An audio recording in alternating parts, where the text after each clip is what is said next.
Shalom Israel, Shalom, Shalom. Brother Naquam, watchman for Israel, coming back at you with these precepts and another cold cut, giving, of course, our honor and glory to Yahweh, Bahashima Mashiach, Malak Bashai.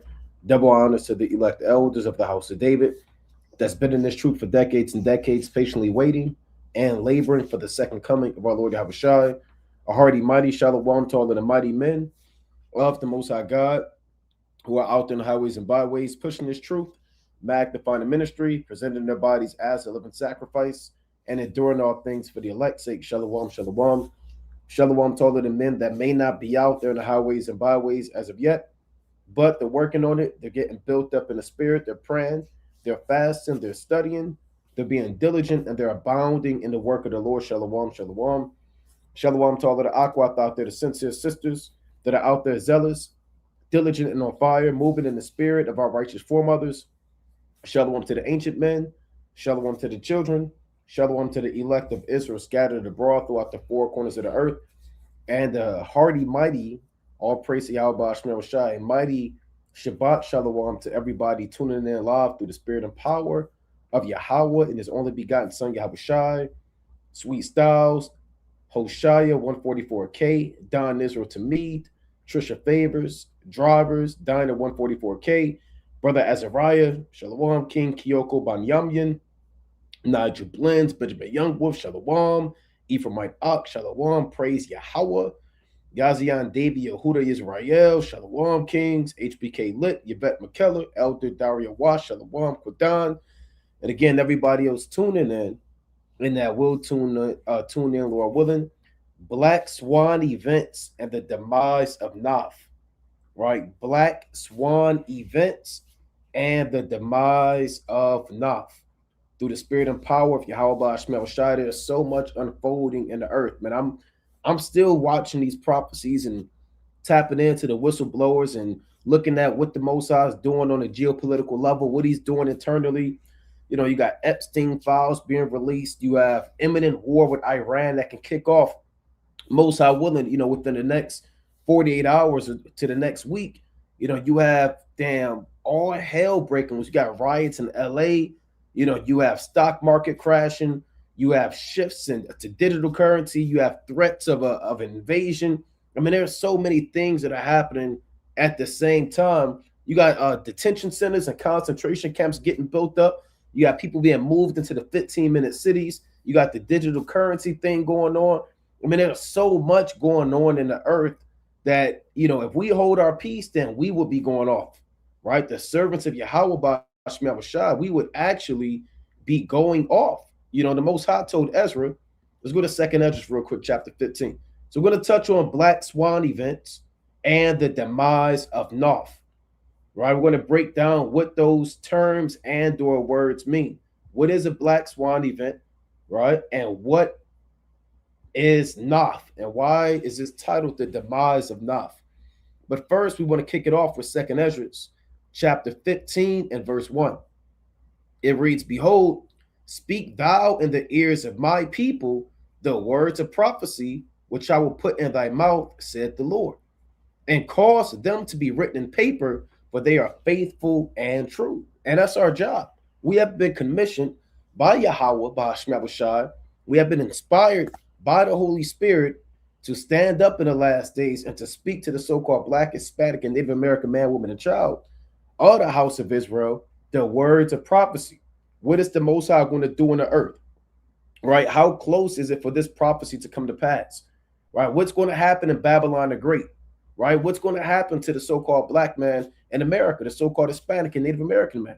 What's going to happen overseas? What's going on in the Middle East? It's our job to look at what's happening on a geopolitical level and go through the Bible and explain to you why you're seeing what you're seeing and what that means for you and what that means for our enemies. We filter out current events and we filter out the judgments in the earth through the prophecies and through the Bible, so you can understand that biblical times haven't ceased. Many people say, well, the Bible is dead, or the Bible is irrelevant, and are we in biblical times? And then you have some people saying we're in the end times. Some people are saying, I'm not sure yet. It's our job to make it abundantly clear that biblical times have never ended. And it's our job to show you what the Most High is doing on the earth, because we can see what's happening in America, what's happening with the United Nations, what's happening with the stock market, what's happening with the currency. And we can go in the Bible and show you why things are what they are. Not of us, but the spirit of the Most High that's within us. And that spirit was in Ezra, and the Lord told Ezra, speak to the Israelites the words of prophecy. And they are faithful and true, because all of the events you see coming to pass have been preordained and spoken of from the days that were before us, from prophets and wise men and apostles before we were even thought of.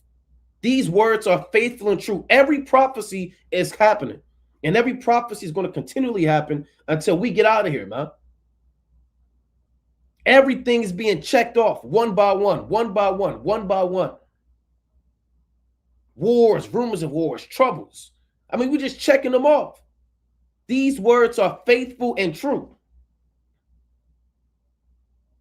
The Lord said it is impossible for him to lie. Let me get that in Titus, right?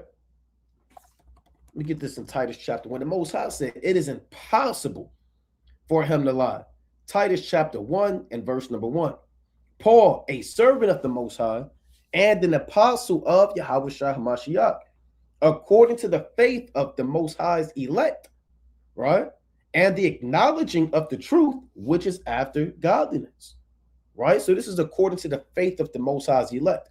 That's that 1/3 that the Most High is going to deliver out of captivity, right? Here's the point of verse 2. In hope of eternal life, which the Most High, that cannot lie, promised before the world began. So before the world began, before the firmament divided the waters from the waters, before the heavenly luminaries were set up in the firmament, right? Before the earth was made, the creeping things, before the creation that you can see of, the Most High made an oath and promised that the elect would have eternal life.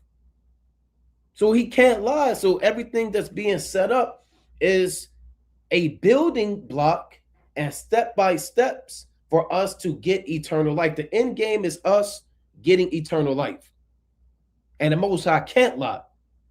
So the world collapsing, society crumbling, imminent World War III, all these things are hopes and signs leading to us receiving eternal life.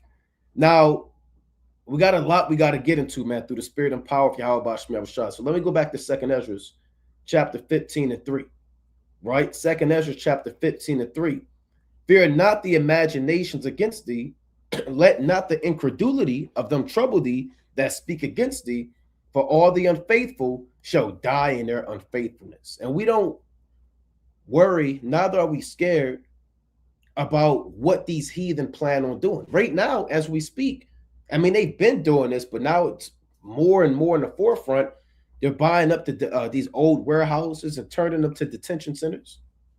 Make sure the screen is showing. Right, they're buying, like I said, they're buying up these warehouses, man, turning them to torture camps and detention centers. They plan on locking us up, persecuting us, excluding us from this society and from the world of this economy, trading and buying and selling. We don't fear that. The Lord said, don't fear the imaginations. People are worried.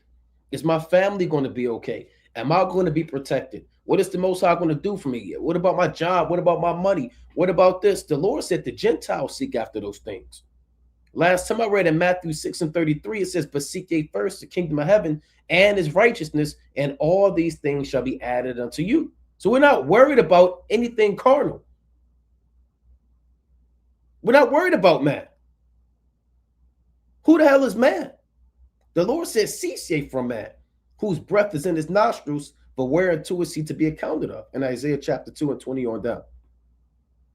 Fear not the imaginations against thee. Let not the incredulity, meaning unbelief, of them trouble thee that speak against thee, for all the unfaithful shall die in their unfaithfulness. Behold, saith the Lord, I will bring plagues upon the world, sword, famine, and death.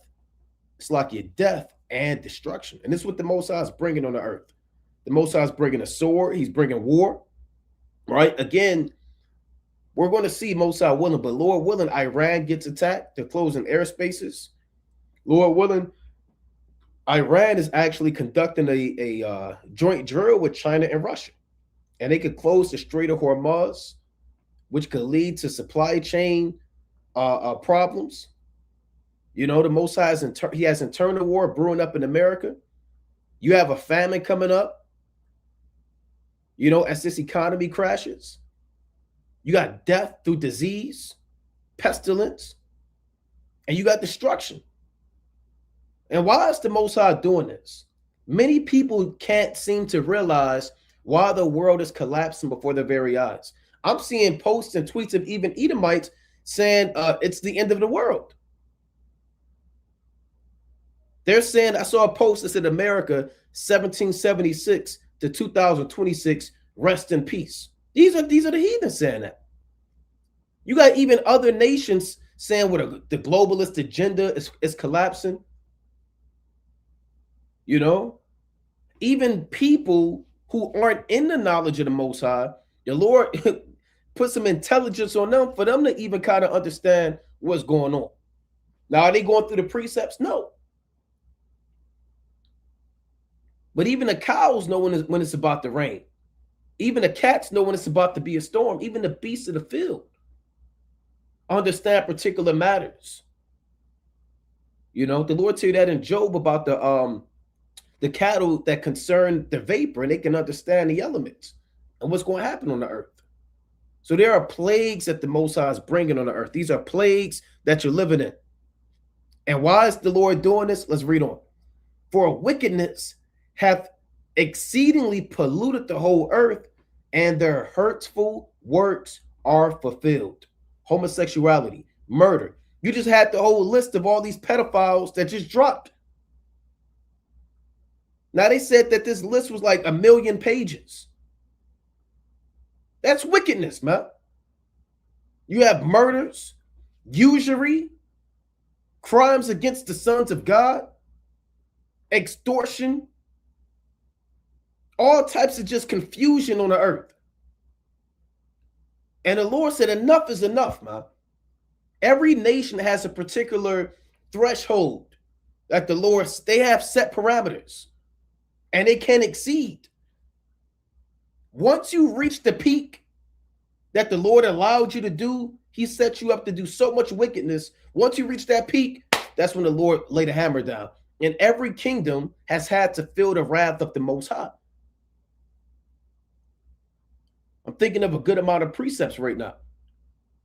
When you go to, let me get one real quick.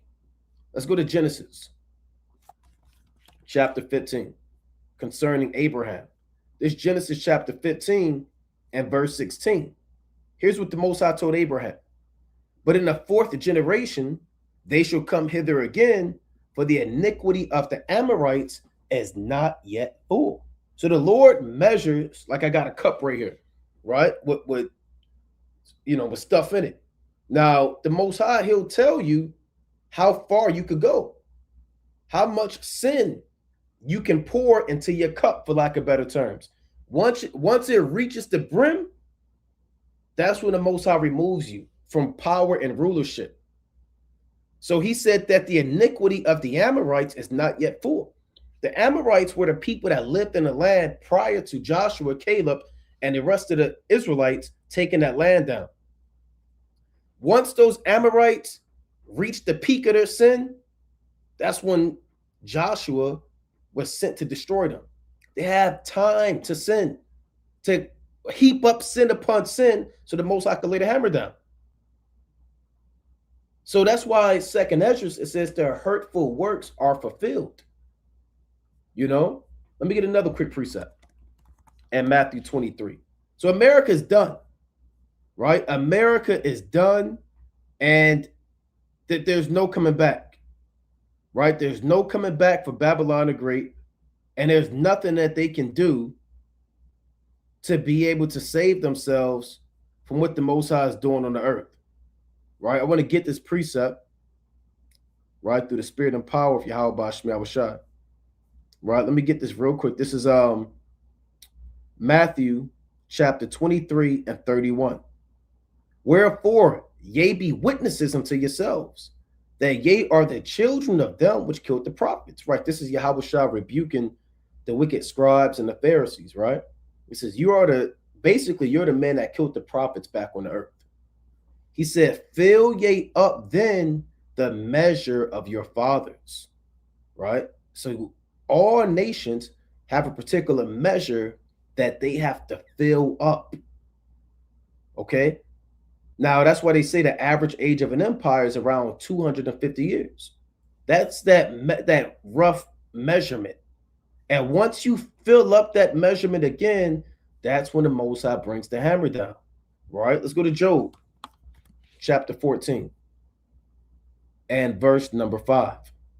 It reads, seeing his days are determined, the number of his months are with thee, thou hast appointed his bounds that he cannot pass. So his days are determined. Meaning the Most High has America on a time limit, down to the year, down to the month, down to the week. I mean, he has the destruction down to a day, down to an hour, down to a minute, down to a millisecond. The Lord breaks it down. The Most High is very, very, very meticulous. Things are very granular. Everything's weighed and measured. And his days are determined. The Most High knows how many months he has. And he knows the boundaries of how much land he's going to be able to take over before he's done. That's what it means, thou has appointed his bounds that he cannot pass. So whatever lands and territories that America has conquered and have, they've been given that. They've been predisposed to have those lands prior to them even knowing about it. The Lord has set that up for them. So you see America collapsing because their days are reaching an end. They have heaped up sin upon sin, and they have reached the brim of their cup. The iniquity of the Amorites that wasn't full back then, it eventually did get full. And America, they have reached the peak of their sins. So it's over with. The Lord said in Revelation 18, right? I know I'm getting these right, but this is Revelation chapter 18 and verse number 5. For her sins have reached unto heaven, and the Most High hath remembered her iniquities. They're done. And there's no coming back. For anybody that's thinking America's going to bounce back, you don't know the Most High. You don't know Yahushua. They're not going to recover. The economy, I'm going to tell you straight up, if anybody ain't tell you America's not going to recover, they're done. The morale of the people is at an all-time low. Their birth rate is at an all-time low. Their economy is at an all-time low. There are trillions of dollars in debt. They are outmatched from a military standpoint to their contemporaries. Their adversaries have way more power from a naval standpoint, from an air standpoint, from a land standpoint. The citizens of those countries are far more intelligent and superior on academic levels, on every scholastic level, than these peons in Babylon the Great. They are done. They're barely hanging on by a thread. And everybody's ditching America. Her sins have reached unto heaven, and God hath remembered her iniquities. There's nothing that anybody's going to be able to do about it. Right? And for us, we're looking to get out of here, man. Right? We're looking to get out of here.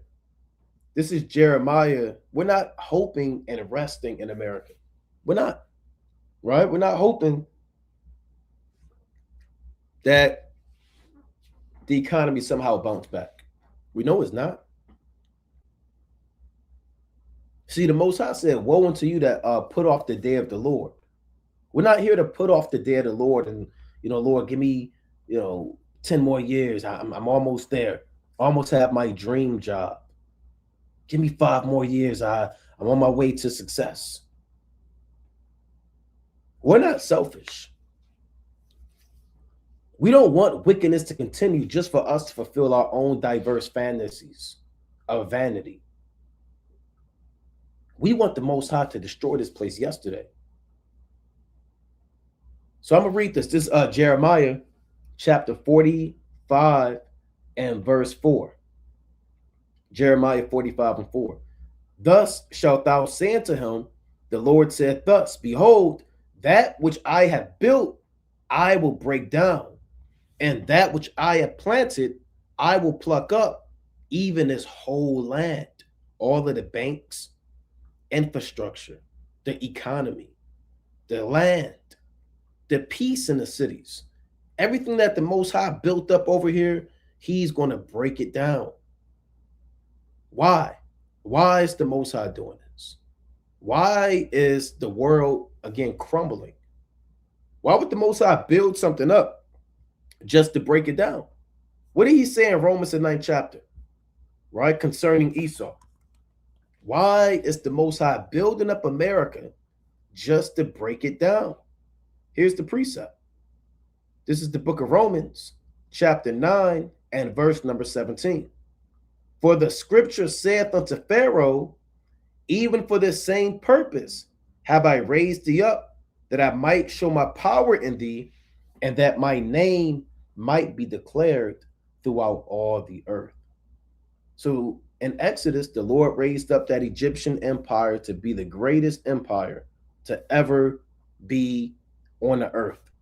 From a military, economic standpoint, right? From arts and universities and medicine, they were the supreme empire at that time. The Most High built them up just so he can destroy them with the 10 plagues. So everybody can understand that it was God, Yahweh, Bahashmi Abashai, that took down the Egyptians. So you couldn't give credit to the Canaanites. You couldn't give credit to the Libyans. You couldn't give credit to the sons of Phut. You couldn't give credit to the Japhites when they asked who destroyed Pharaoh, who destroyed the greatest empire ever at that time. Everybody had to know, and they did know that, hey, it was Yahweh, Bahashmi Abashai. So you can all acknowledge the true power. There's something stronger than what you think is strong. See, the Lord has raised up the so-called white man. He's the modern day Pharaoh. And this is modern day Egypt. And the Lord has raised up America on an economic standpoint. He took them through the roaring 20s. He created the Federal Reserve. He had the baby boomers, right? He had all of these great minor epochs of American society. The Lord has done this. He has raised up America to be the #1 military in the earth. People always wonder, why America? Why not this country? Why not that country? Because the Lord has strategically designed this place to be the greatest empire. This is the Most High's handiwork. And he has raised it up just to destroy it. Now, who's going to get the credit when America is destroyed? Is it going to be Korea, China, Russia, Germany? No. It's going to be Yahweh, Bahashmi Abashai. Right now, everybody worships the beast. And they wander after the beast. And they say, who is like unto the beast who is able to make war with him? That's what they say concerning Pharaoh, right? This is Revelation chapter 13 and verse number 4, right? Revelation 13 and 4. And they worship the dragon, which gave power unto the beast. And they worship the beast, saying, who is like unto the beast, who is able to make war with him? This is how the nations feel about the modern day Roman Empire, America. Who's like this great kingdom? Money grows on trees here. Capitalist society. You can go here and dreams come true. The American dream, you can make it. You can be who you want to be here. You can follow your dreams. Who's like unto the beast? He'll drop bombs on you. He'll sanction you. He'll put a military base in your society. He'll snatch up your children. He has weapons of massive destruction. All of the other nations, they worship the beast. They believe America is the greatest kingdom from a military standpoint. They believe that there's no kingdom on a military level that has an army capable of shutting them down. They're looking at the statistics. They're looking at how many tanks they have, how many missiles they have, and the nations have agreed collectively that, hey, we'll make war amongst each other, but do not make war against America. Who is able to make war with them? We saw what he did in World War I. We saw what he did in World War II. Now, this is going to change. Now, when Yahweh Basham Shai, as he raises up Pharaoh to destroy him, it's going to be a new kind of conversation. And instead of worshiping the beast and saying who is like the beast, they're going to worship the Most High and say who is like Yahweh, who is able to make war with him. See, that's what we understand. We don't worship the beast. We worship Yahweh. And what they say to Esau as their God, we say to the Most High, who is God. Who's like Yahweh Basham Yahushua, who's able to make war with him. So we're going to find out who's the top. Is it the so-called white man and modern day Pharaoh, or is it Yahweh Basham Yahushua?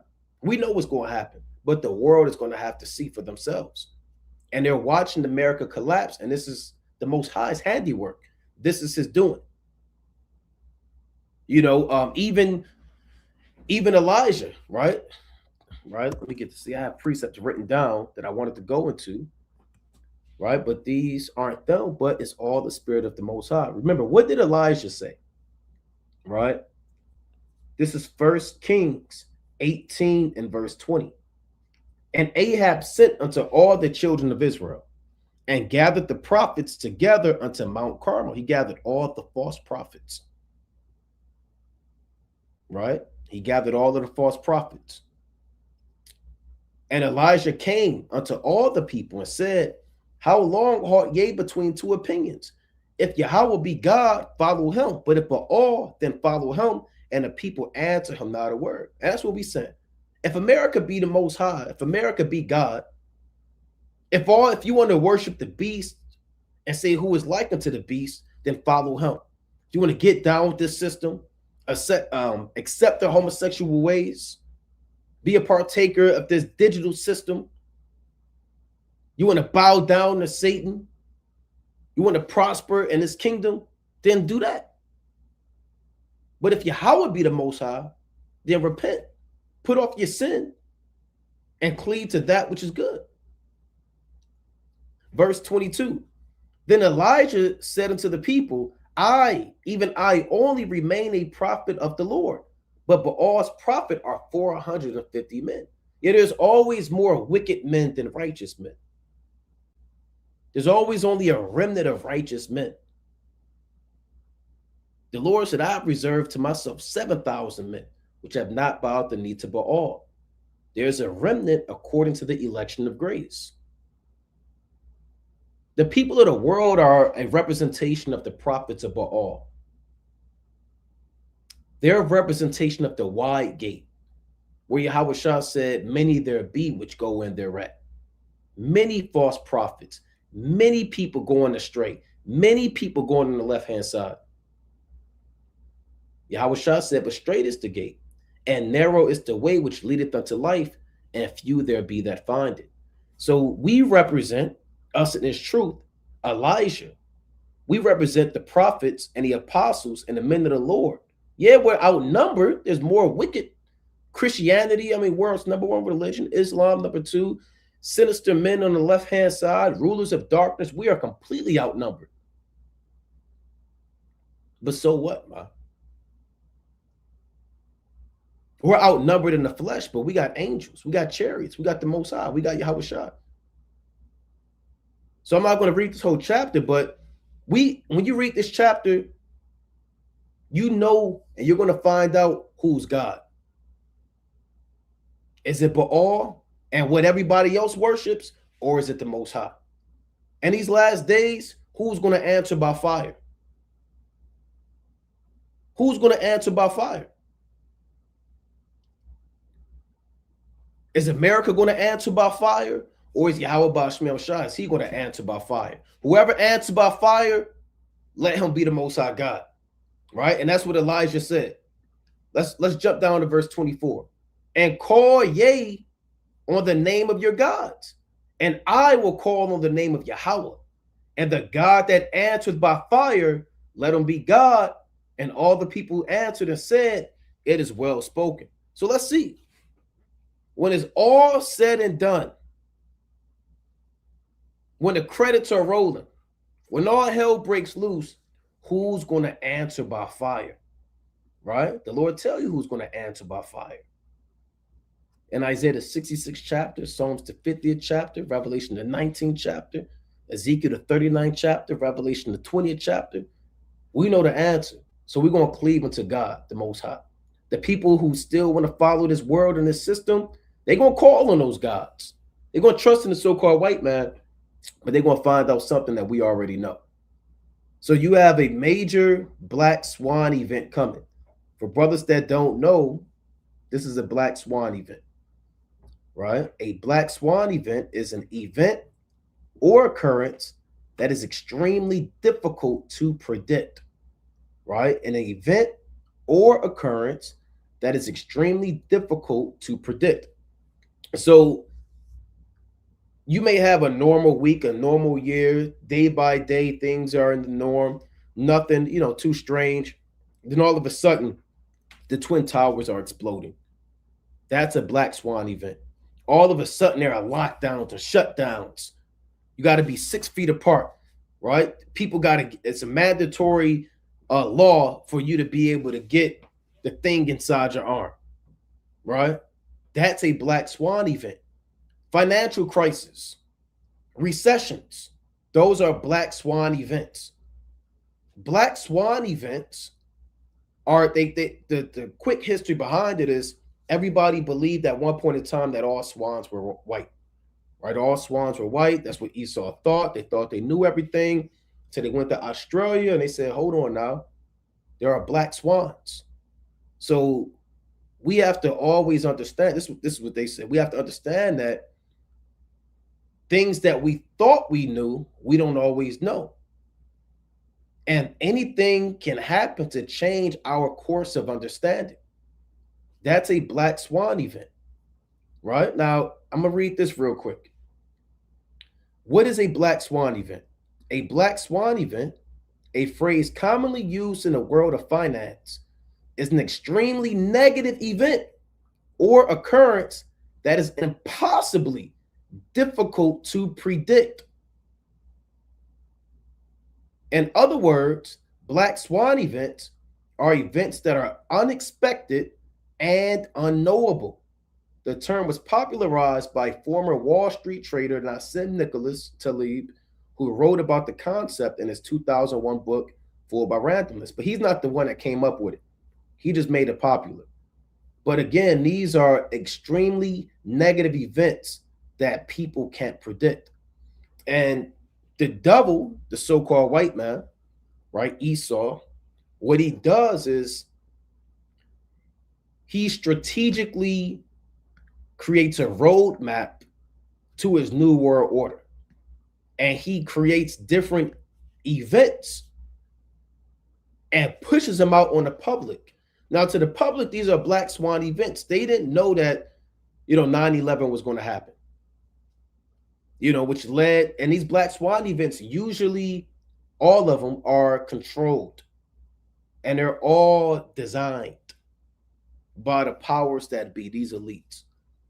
And they use these Black Swan events in order to have a reason to create new laws, have more restrictions, tighter control, go to war, change the course of life, and push their own agenda. But to the public, they're taken completely by surprise at what's going on in the earth. And they have no idea what's going on. So to them, these things are, they couldn't predict these things to happen, right? They couldn't predict these things. Now, I'm not going to read exactly the whole history where it came from, but let me just read a few characteristics of it. It says, here's some key characteristics of Black Swan events. And why are we touching on this? Because you see what's going on with the stock. You see what's going on with the dollar collapsing. Gold going up, then gold and silver plummeting, then gold and silver goes back up, and people playing with the stock market and hyperinflation on the rise. Banks are collapsing. You see what's going on with an imminent threat with Iran and America. I mean, you have so many different events on the earth right now. So many events where it's really only a matter of time before the people of the public are thrown a black swan event. And they don't know what's going on. These people are in the days of Noah, eating, drinking, buying, selling, building, planting, while the strings are being pulled. Right? And we're going to touch on this. So this is black swan events. I'm going to read a few characteristics. An event that is unpredictable. Right? Again, nobody predicted that the pestilence was going to happen back in 2019. Then it happened. Nobody knew about the Twin Towers. Nobody knew about the 2008 financial crisis. It just happens. Right? It just happens. A black swan event results in severe, widespread consequences. Yeah, it usually leads to policy changes. It usually leads to restrictions, wars. Somebody's always blamed at a black swan event, usually a nation, a foreign power, a dictator. There's always usually a scapegoat that they look to blame as the cause of this black swan event. In 9/11, it was the Taliban, Al Qaeda, Iraq, who had allegedly, which we still haven't seen to this day, weapons of mass destruction. In 2019, they blamed it on the Moabites out there in China, when they really confessed it was just a test experiment. So often they explain, or they it's a blame game that's coupled with these things. But they won't say that we're the ones that orchestrated it. And this is part of our roadmap to shift the course of nature. So again, number 2, a black swan event results in severe, widespread consequences. After the occurrence of a black swan event, people will rationalize the event as having been predictable, known as hindsight bias, right? Like people in 9/11, they'll say, damn, I always knew. Now it makes sense that they would want to destroy us. You know, they never liked America to begin with. We've always had problems with them. We had the Persian Gulf War. We went into Kuwait. You know, we've always had problems in the Middle East. It makes sense for them to want to destroy the Twin Towers. You know, so it's like a spirit of confusion that comes with it. Okay, it says due only to the fact that they are now aware of what the outcomes from the said event are true. Now here I'm gonna read a little bit more. Here's an example. A disastrous day in the stock market may be seen as a positive event for an investor with aggressive short positions, but a negative event for an investor who has heavily bought into the market, right? So if you're one of the elites who are looking to shift the currency from a fiat currency to a digital currency, then you're fine because you are controlling the market and you playing the game. But to the people who rely on a fiat currency is currency that's not backed on natural resources and assets, like the U.S. dollar or the franc or all these paper currencies they issue out. People that bank on the banks, Federal Reserve in this system, for a black swan event for them could have disastrous effects. Right? And they can go through a famine, they can be broke, they can go through hell. These things could destroy people's lives. And as you watch what's going on in the earth, let me pull this up. Right? It's only a matter of time before this thing really kicks off. Now, I'm going to touch on a few things that these devils are putting out there that are potential leading causes or key indicators, if you will, to Black Swan events, or Esau trying to shut things down or push war on the earth. These are different events um, that are being talked about. One is in a war with Iran, right? Imminent war with Iran, and this is biblical prophecy. All right, it is prophecy for all of the nations in the Middle East to be gathered together, and for the Most High to have them fight one against another. Right? So, in the event that there's war in the Middle East, this can completely disrupt the supply chains across the world. Remember, out there in Iran, there's something called the Strait of Hormuz, which is a passageway for, I believe, like 25% of the world's oil supply. So if there is a war out there and Iran shuts that strait off, which they may very well do, in the event that this happens, it's going to disrupt all types of supply chains. On top of the dollar, it's like your dollar collapsing. I mean, there's a lot that can go with this. So this says the United States has informed its allies that it will attack Iran this coming weekend with the aim of regime change. So we'll see if they do this. We'll see. The United States hopes that an attack on the Iranian government will trigger a new wave of protest. And Iran said, we're ready for it. Right? They said that we're ready for it. We'll see. We will see. But again, a war could completely overthrow the economy in Babylon the Great. So you have this going on. We're going to kind of touch on these different things. Then you have, like I said, I have all these tabs pulled up. Let's see if this is what I want. Okay, you got this so-called, there's a new, and I have to choose my words wisely, there's a new pestilence on the earth. Right? There's a new pestilence or a new outbreak on the earth. Now, are these devils going to use this? I don't even know if I could throw the word out there, but you can see it on the screen. The Elamite outbreak, because it's coming from India. And now other airports out there in Asia, they're implementing the same process to check in and to come into the city like they did back in 2019.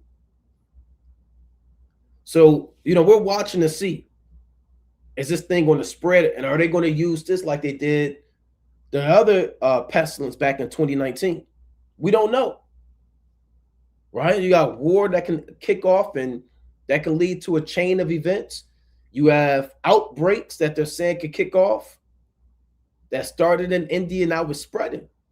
Singapore, Malaysia, Indonesia, Vietnam, Pakistan. They might say, it's in America, and they could lead to a shutdown. We don't know. A lot of these things, there's somewhat speculation, but these are the workings about what we're seeing right now. So you have that going on.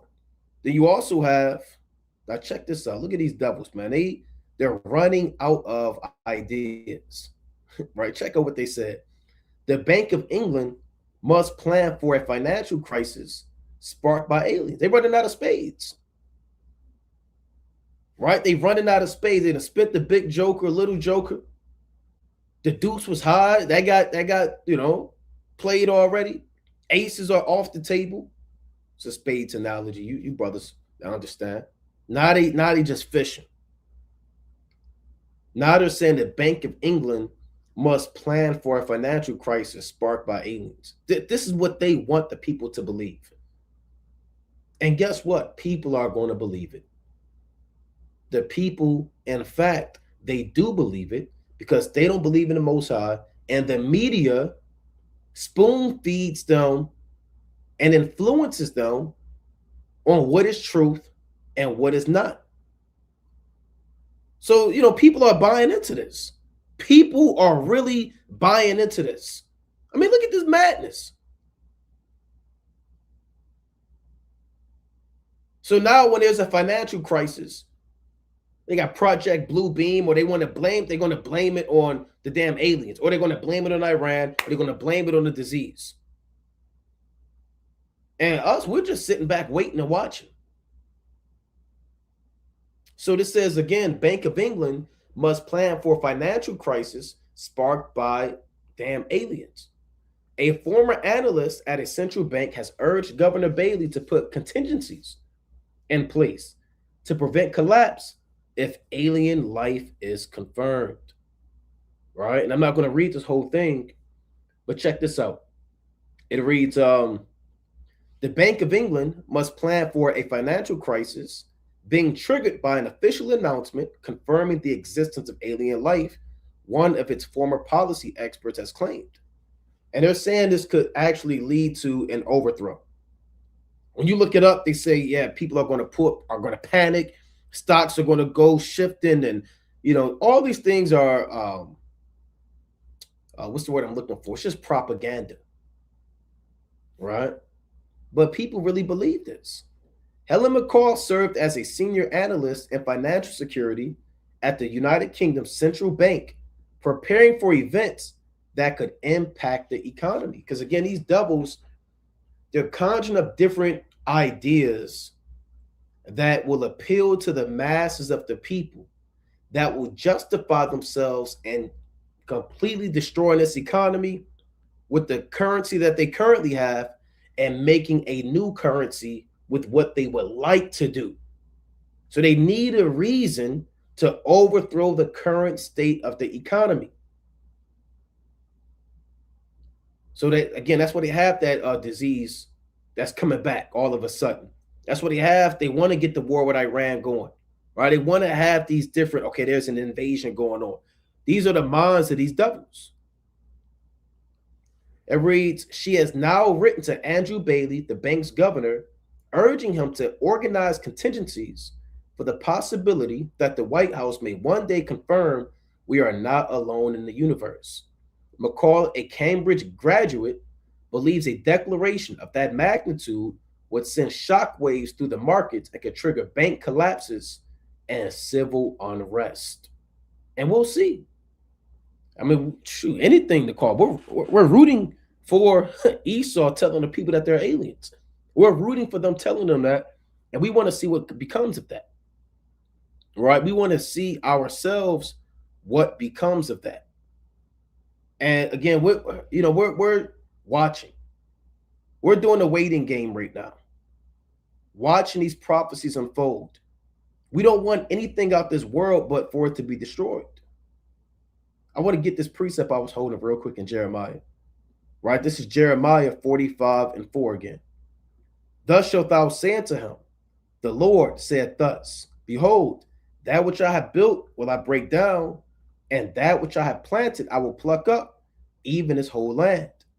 And seekest thou great things for thyself? Seek them not, for behold, I will bring evil upon all flesh, saith the Lord, but thy life will I give unto thee for a prey in all places whither thou goest. So this should put you in the mindset that we should not be looking for great things for ourselves. This place is finished. Now, what exactly does this mean? And seekest thou great things for thyself? It means that if your life is bound up in this world, then you have no life at all. The great things are things that you want in this society to glory and have pleasure in. And it's really you want this world to continue. We're not here to seek great things for ourselves. The Most High says he's bringing evil on all flesh. All hell about to break loose. And brothers, you still want great things just for you? What makes you feel good to make your life happy?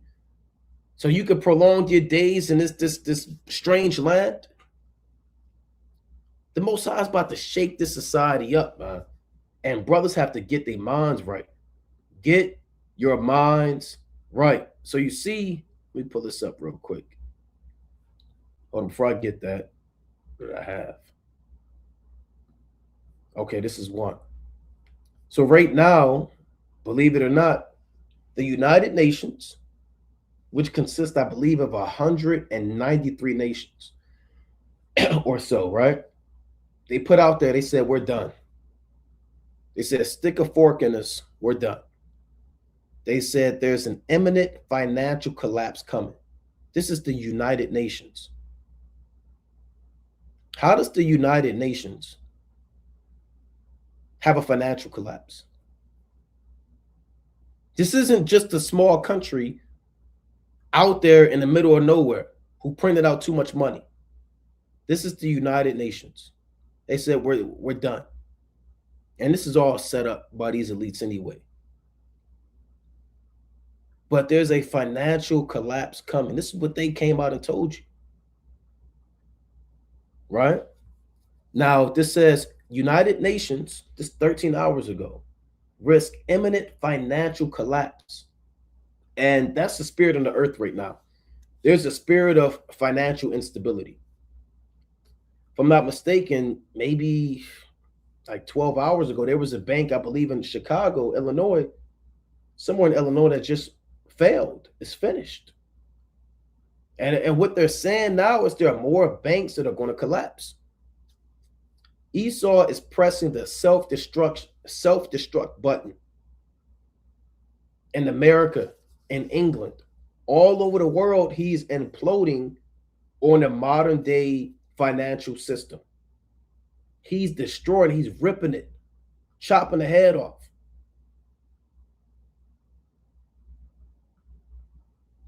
So if you a brother or you a sister and you're trying to heap up riches in this society and seek great things for yourself, you want to become famous, you want to be the next streamer, I was just come out and say, you a fool. You want to be the next I Show Speed. You want to be the next Kai Sanat. You want to be the next top rapper. You want to be the next top celebrity. You want to prolong America. There's an imminent financial collapse. What does imminent mean? Imminent essentially means very soon, right around the corner. So let's read a little of this article, and we're going to kind of move around a little bit. The United Nations is at risk of imminent, and again, even saying that, these devils playing the strings, because this is an amalgamation of different countries. You mean to tell me that they can't support the United Nations? But let's read it. The United Nations is at risk of imminent financial collapse due to member states not paying their fees. The body's head has warned. Antonio Gutierrez said the United Nations faced a financial crisis, which was deepening, threatening program delivery, and that money could run out by July. Right? They're telling you, money could run out by July. He wrote a letter to all 193 member states that they had to honor their mandatory payments or overhaul the organization's financial rules to avoid collapse. Now check this out. It comes after the United Nations' largest contributor, the United States, refused to contribute to its regular and peacekeeping budgets and withdrew from several agencies it called a waste of taxpayer dollars. Several other members are in arrears or are simply refusing to pay. So they told America, we want y'all to pull out of United Nations. We're going to have to blow this whole United Nations up because we got to get rid of this currency. So they told America, pull out, and the other 100 plus 90 countries, they're going to pull out too. And they want to dismantle this system. Check this out. Though the United Nations General Assembly did approve a partial change to its financial system in 2025, the organization still faces a massive cash crisis, compounded by a rule that means it is refunding money it never received. And cash is one of the major factors. They want to get rid of all this cash. all this paper money. So they're imploding international agencies. They're imploding economies and kingdoms because they don't want to deal with cash. They'll pump more cash in to cause hyperinflation at the risk of people, going through hell, starving. They want to shift it over. So even the United Nations, they're at risk of a financial collapse. There's a spirit of war and a financial economic war going on. Right? I'm going to play this real quick. This is a quick clip from Ray Dalio. Right? He's a so-called financial expert. Right? Now check out what he said real quick. It's the beginning of the end of the fiat monetary system as we know it. So fiat, let's pull this up for brothers that may not be familiar with that. Right, here's the definition. Well, let's do fiat currency. Okay, fiat currency is government issued money not backed by a physical commodity like gold or silver, but rather by the trust, stability, and legal tender status of the issuing government. So that's your paper money that you can exchange for any gold or any silver. You used to be able to, you know, 19 prior to 1971, right? You could take in your gold or your currency, you could turn it in for gold, right? A certain amount of gold. Used to be able to do that. Then they had Nixon, he had his Bretton Woods agreement, and they said we're no longer going to back up the gold to the dollar. So now the dollar is just we can just print out as much as we want and do what we will. Right? So it says examples include the US dollar, euro, and Japanese yen. Now all these nations are in debt. Many European nations, they're in debt. The United States dollar, they're in debt. Even Japan is in debt. So fiat currency is what they want to get rid of. All right. That's why, and this is a reason why you see brothers that's been watching, you see the gold and the silver be at, $6,000 an ounce, $5,000 an ounce, and then it'll plummet. And, what they're doing is they're devaluing the dollar.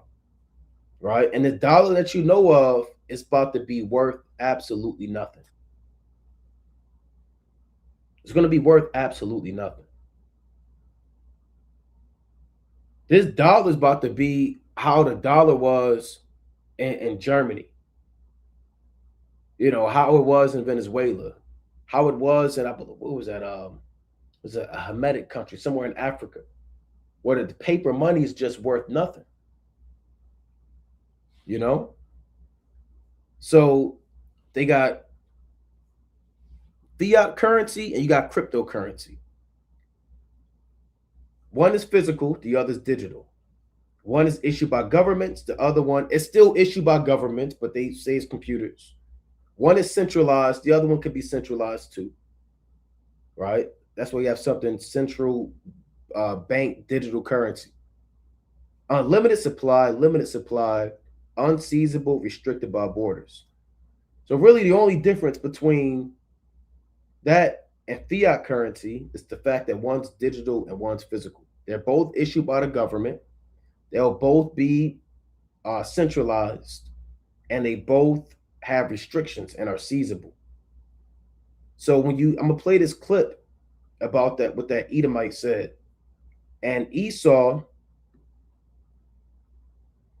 what he does is he commits sin by extortion, by usury, and by fraud. So let's play this clip real quick through the spirit. They want a currency. In your mind, is this the beginning of the end for the prescience? In your mind, is this the beginning of the end for the prescience of the US dollar? Okay, hold on. So this says again, Ray Dalio begins of the It's like the beginning of the end of the fiat monetary system as we know it. So check this out. In your mind, is this the beginning of the end for the prescience of the US dollar? It's the beginning of the end of the monetary system as we know it. It's not just the US dollar, it's the fiat monetary currencies. So the UK, the euro, Japan, China all have similar debt problems and so on, and are dealing with the same interrelationships, which is the reason you're seeing gold being chosen by the central banks. They want a currency. Gold has always been the main currency, and it's the only non-fiat currency. In other words, not the currency that can't be printed, that they want. And so that's why you're seeing central banks move and sovereign wealth funds move to gold. And that's the nature of the shift of the monetary system. Right. So you see what he said. I'm going to play it one more time. Right. Then I'm going to get a precept. In your mind, is this the beginning of the end for the prescience of the US dollar? It's the beginning of the end of the monetary system as we know it. It's not just the US dollar, it's the fiat monetary currencies. So So again, if you've been watching what these doubles have been doing, the dollar has been going down, right? The dollar is being devalued. People, even nations, are de-dollarizing. It's all set up. So you might have, well, I'm going to explain it, right? Your dollars is being devalued. Gold and silver is increasing. And as they increase it, they'll have people invest and buy and put into the gold to have it go up. Then they'll take all the gold from you and take all of the money that's attached to the gold and rob the people. And the people that are left with dollars and currency, they're going to find out that it's going to be worth nothing. UK, the euro, Japan, China all have similar debt problems and so on, and are dealing with the same interrelationships, which is the reason you're seeing gold being chosen by the central banks. They want a currency. Gold has always been the main currency, and it's the only non-fiat currency. In other words, not the currency that can't be printed, that they want. And so that's why you're seeing central banks move and sovereign wealth funds move to gold, and that's the nature of the shift of the monetary system. So they want to shift the monetary system. Now, these doubles, what they've done is that they've committed sins, and one of the main sins that they've done, yes, they've murdered, right? Yes, they've committed fornication. Yes, they have put laws out there that you could be a homosexual, that you could be a child molester. But one of the main laws they put out there that's overthrowing the world and has caused wars, that has destroyed economies, that has killed kings, right? That has overthrown entire kingdoms is usury, right? Usury is a major sin, right, of these different kingdoms. And that's how the fiat currency is, mainly this dollar, right? When you look at the dollar is essentially attached to usury, and usury is interest. So the more dollars that any dollar that they put out, that the Federal Reserve gives to the government, that they loan to the government, they loan it to the federal government with interest attached to it.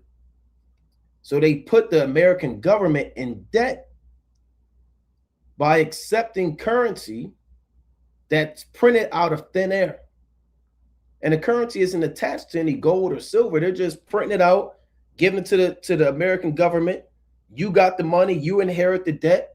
That's all usury. They give it to other nations. Here, put it in your bank, put it in this bank. It's a global reserve currency. And all of the other nations will take on a dollar. They owe the Federal Reserve the money on interest. So that's usury in the Bible, right? I'm going to get a quick precept. This Deuteronomy 23:20. Unto a stranger thou mayest lend upon usury, but unto thy brother thou shalt not lend upon usury, that the Lord thy God may bless thee in all that thou settest thine hand to, and the land whither thou goest to possess it. So this entire system is backed on usury. That's all it is.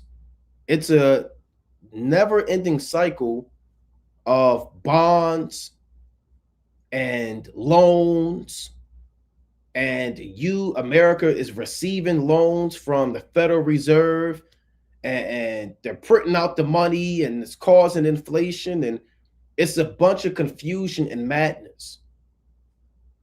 It's a bunch of confusion and madness. Now, there's no sin in having gold.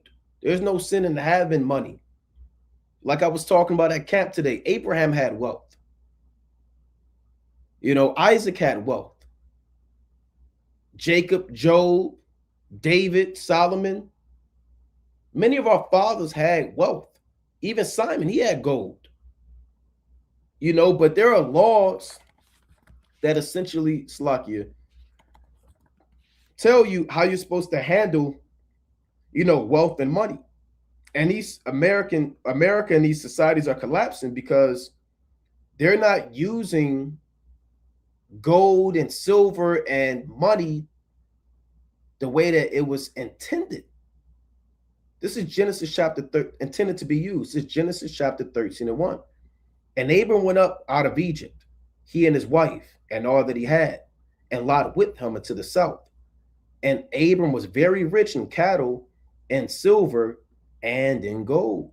So he was wealthy, right? He wasn't walking around with paper. The only reason that the people want paper money is because they believe it's worth something. That's all it is. It's really not worth anything. It's worth as much as they tell you it's worth. But gold and silver is always valuable. Gold and silver and cattle, these are signs of wealth and antiquity. Because from cattle, you get milk, you get clothing, you get labor, right? There's plenty of things that you get from cattle. Silver and gold could be traded. So these were signs of wealth that have never expired, And the Most High created gold to be used as a means of currency. That's one of the reasons, because when the Most High made man, the Most High made goods and services. That's why you have different men that had different businesses. You had blacksmiths, you had coppersmiths, you had people that made tents. The Lord has created man with the intelligence to traffic in the land, to trade, to buy, to sell. The Most High doesn't just give you things out the third heaven. So he has created valuable metals in the earth for a kingdom or a society to learn how to function. Now, how you handle that has to be done in justice. This is Genesis 2:12. And the gold of that land is good. There is there is bdellium and the onyx stone. So in the ancient world, men were taught by the Most High to be able to gather up gold out of the earth, right? They were taught by Yahweh Bashmiyawashah to mine for gold and silver.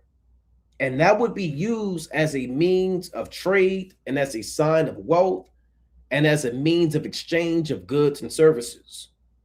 And these laws are put into place to regulate economies.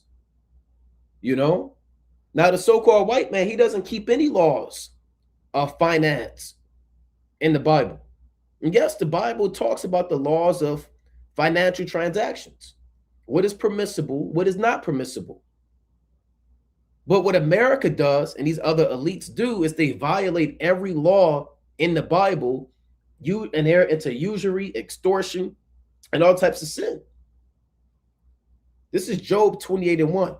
Surely there is a vein for the silver and a place for gold where they find it. So people go to different lands and they mine out the gold out the earth, right? Iron is taken out of the earth, and brass is molten out of the stone.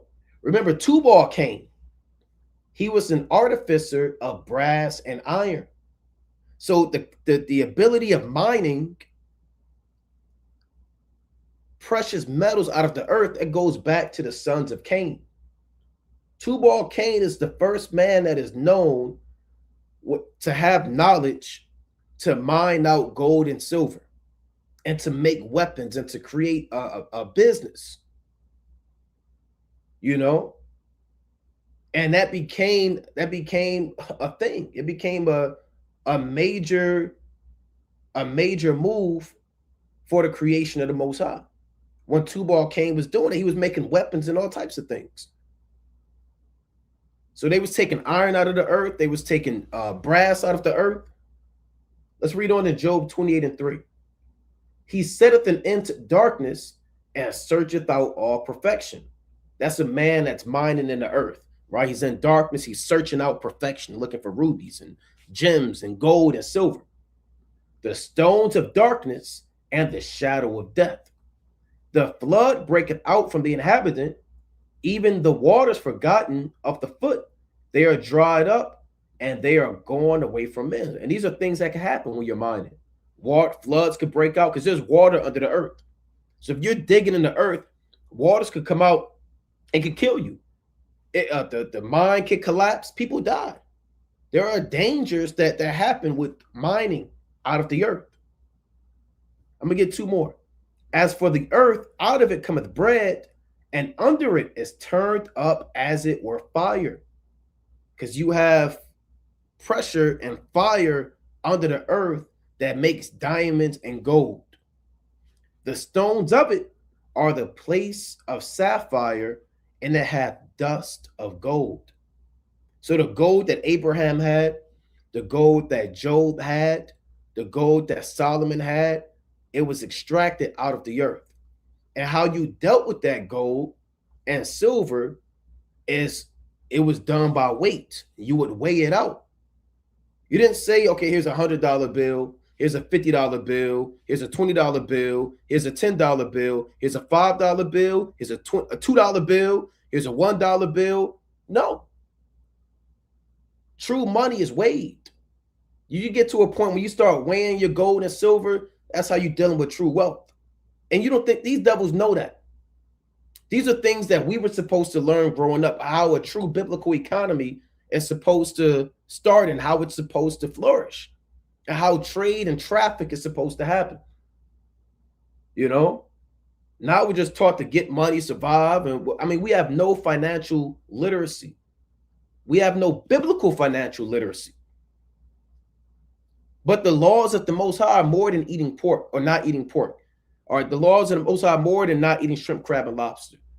More than just the Sabbath. There are laws that, again, dictate the purpose of traffic, buying and selling with your fellow neighbor and your brother, and in the exchange of goods and services, right, through the spirit and power of Yahweh Shema Shai.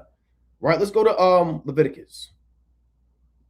Actually, let's go to Genesis 23. I just want to touch on, before I kind of go back into what's going on with the dollar and what's going on with the economy.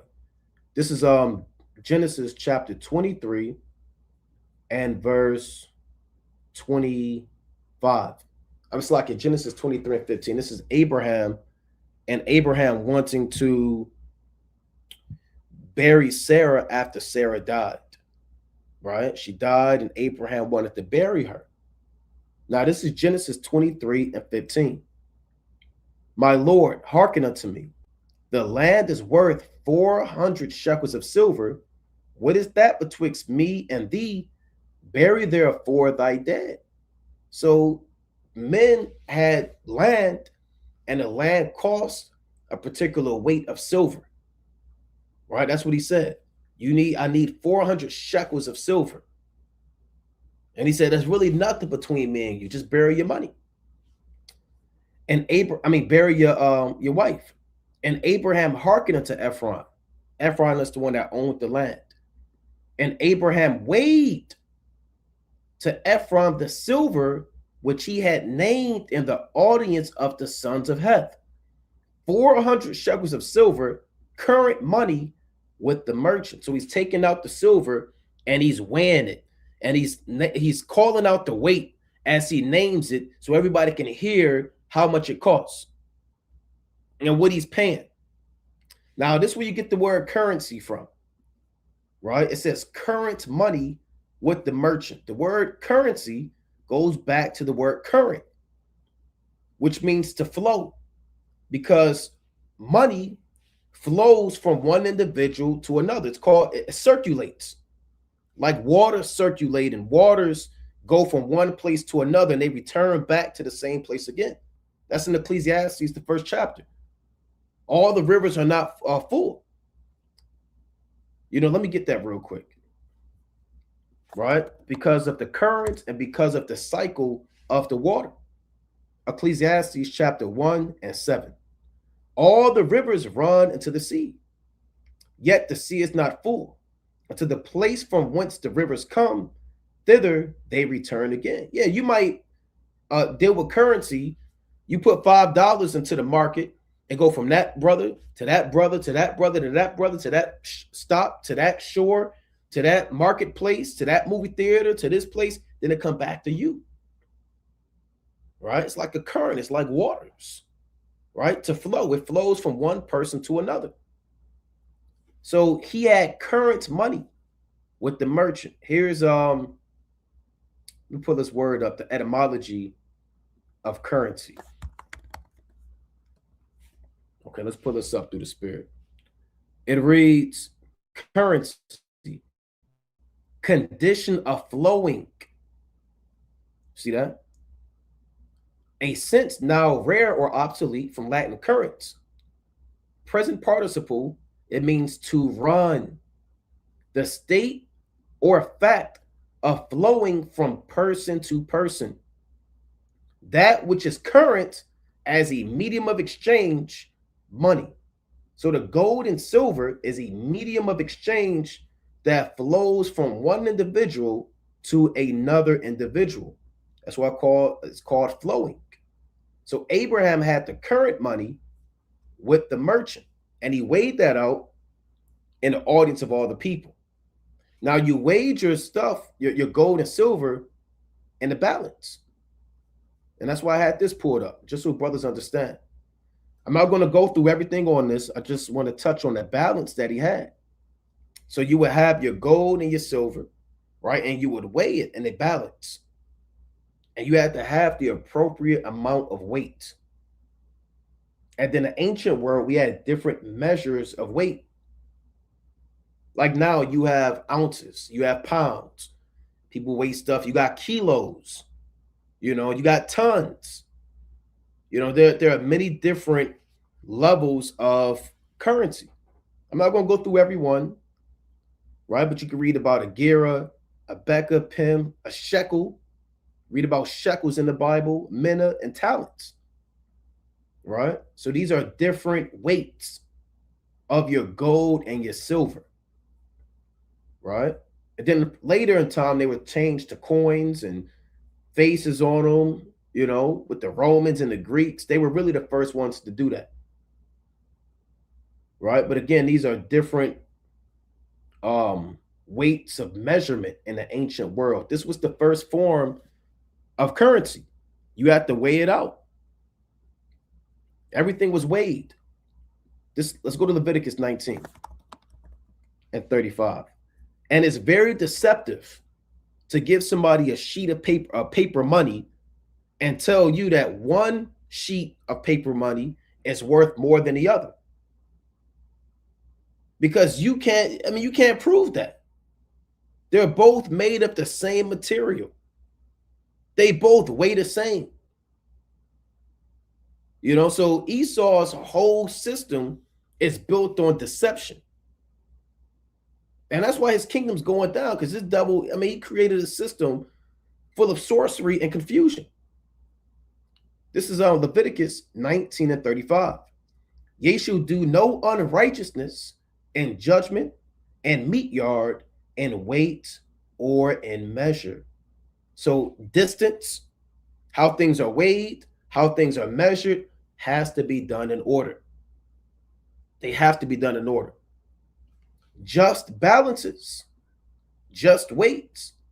A just ephah, an ephah is used to measure grain, right? Like you may have a cup of flour or a tablespoon of flour or a teaspoon of flour.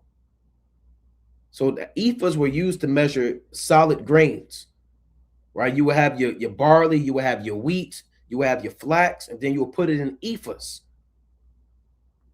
So a just ephah and a just hin. Hins were containers used to measure liquids, usually smaller volumes of liquid. So it had to be a right amount. Okay? A just hin shall ye have, I am the Lord your God, which brought you out of the land of Egypt. So when we did deal with currency and it flowed from one person to another, there were laws put into place to ensure that things were done fairly. And you didn't cheat your brother. If that land cost 400 shekels of silver, you couldn't tweak your balance and where you only put 200 shekels, but it act like you only did like you did 400. And they would do that, man. They would have false balances and play with the scale. Imagine stepping on a scale and you weigh 150 pounds, but you get on there and it's 200 pounds. Well, what the hell is going on? Or you 250 pounds. Somebody played with the balance, they played with the scale. It's going to throw your mind off. Right? So imagine somebody measured your height. And you're supposed to be 6'5", but they say, you're really 6 foot. People do that in the NBA, NFL. They lie about their height, just weights. People lie about their weights and confusion and, how much money it was. The Lord said you have to have just balances. So there are laws that deal with finance in the Bible. Here's another. I just want to touch on these real quick. I had this quote where I want to get this quote. This was interesting. This is Cato, right? He was a Roman. It says, and what do you think of usury? They asked him, what do you think of usury? He said, what do you think of murder? Because usury is a means to enslave somebody, right? Usury is how you enslave somebody. You give somebody $1, you say you give them $5, right? For every dollar I give you, I want 50% of that dollar on top of the dollar. That's interest. I want 50% of that plus the principal. So that person can't pay that back, man. How are they going to? They need $5, and they have to pay you back. But if they have to pay you back the $5 plus 50% on every dollar, they'll become your slave. Then they'll have to work for you, and they'll always be in debt. And that's how this financial system works. Every so-called citizen or taxpayer inherits a particular amount of debt from the Federal Reserve, and you can't pay it back. When you look up average debt per person, let's do U.S. citizen. Let's see. Right.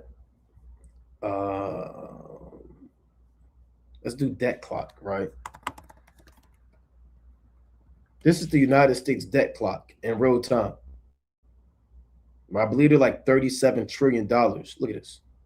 As we speak, they are going up in debt. Every second. I mean, this place is finished. You can't function as a kingdom. Every second, you're increasing in debt. Debt per citizen, $112,000. Debt per taxpayer, $355,000. I mean, look at their deficit. Was that $1 trillion? Look at the budget deficit. This is madness. A budget deficit. If you got a party and you throw a feast day or a party for the Akim and the Aquath, you got something going on. You budget it out. Let's say it all in all, just to keep it simple, it costs $10,000.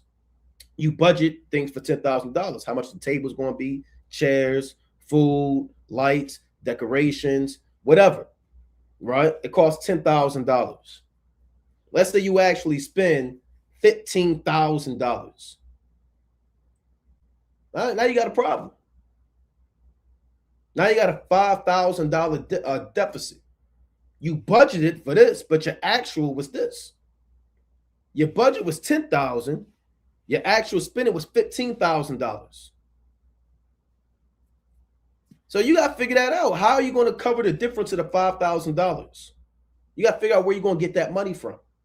So America, they're like $1 trillion in debt, just based off of a deficit of their own budget. So this place is finished. This place is finished. Look at their spending.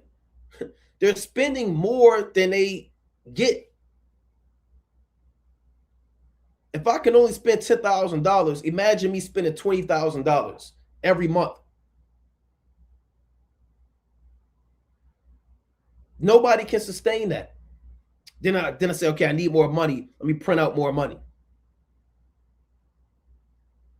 to try to cover my debt, right? So this is their actual debt clock.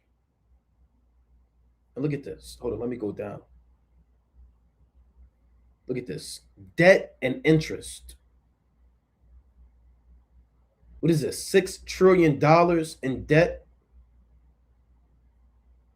I mean, in interest. This is robbery. This is all usury. All usury. That's what that man said is murder, because you enslaving somebody. You take away a man's life, you take away his ability to pay you back, man. He forever becomes your slave. So let me touch on another few key words I want to touch on through the spirit. All right, we all know what extortion is. The practice of obtaining something, especially money, through force or threats. The Most High is against extortion, right? That's like blackmailing somebody. Give us all your gold and silver, or we're going to take your children from you. Give us all of your natural resources and oil, we're going to kill your world leader. So America has heaped up riches by extortion as well, right? These are stipulations, for lack of better terms, right? In the world of biblical finance, the Most High is against extortion. Let me get one precept on that. 1 Corinthians 6. Let me get one quick precept.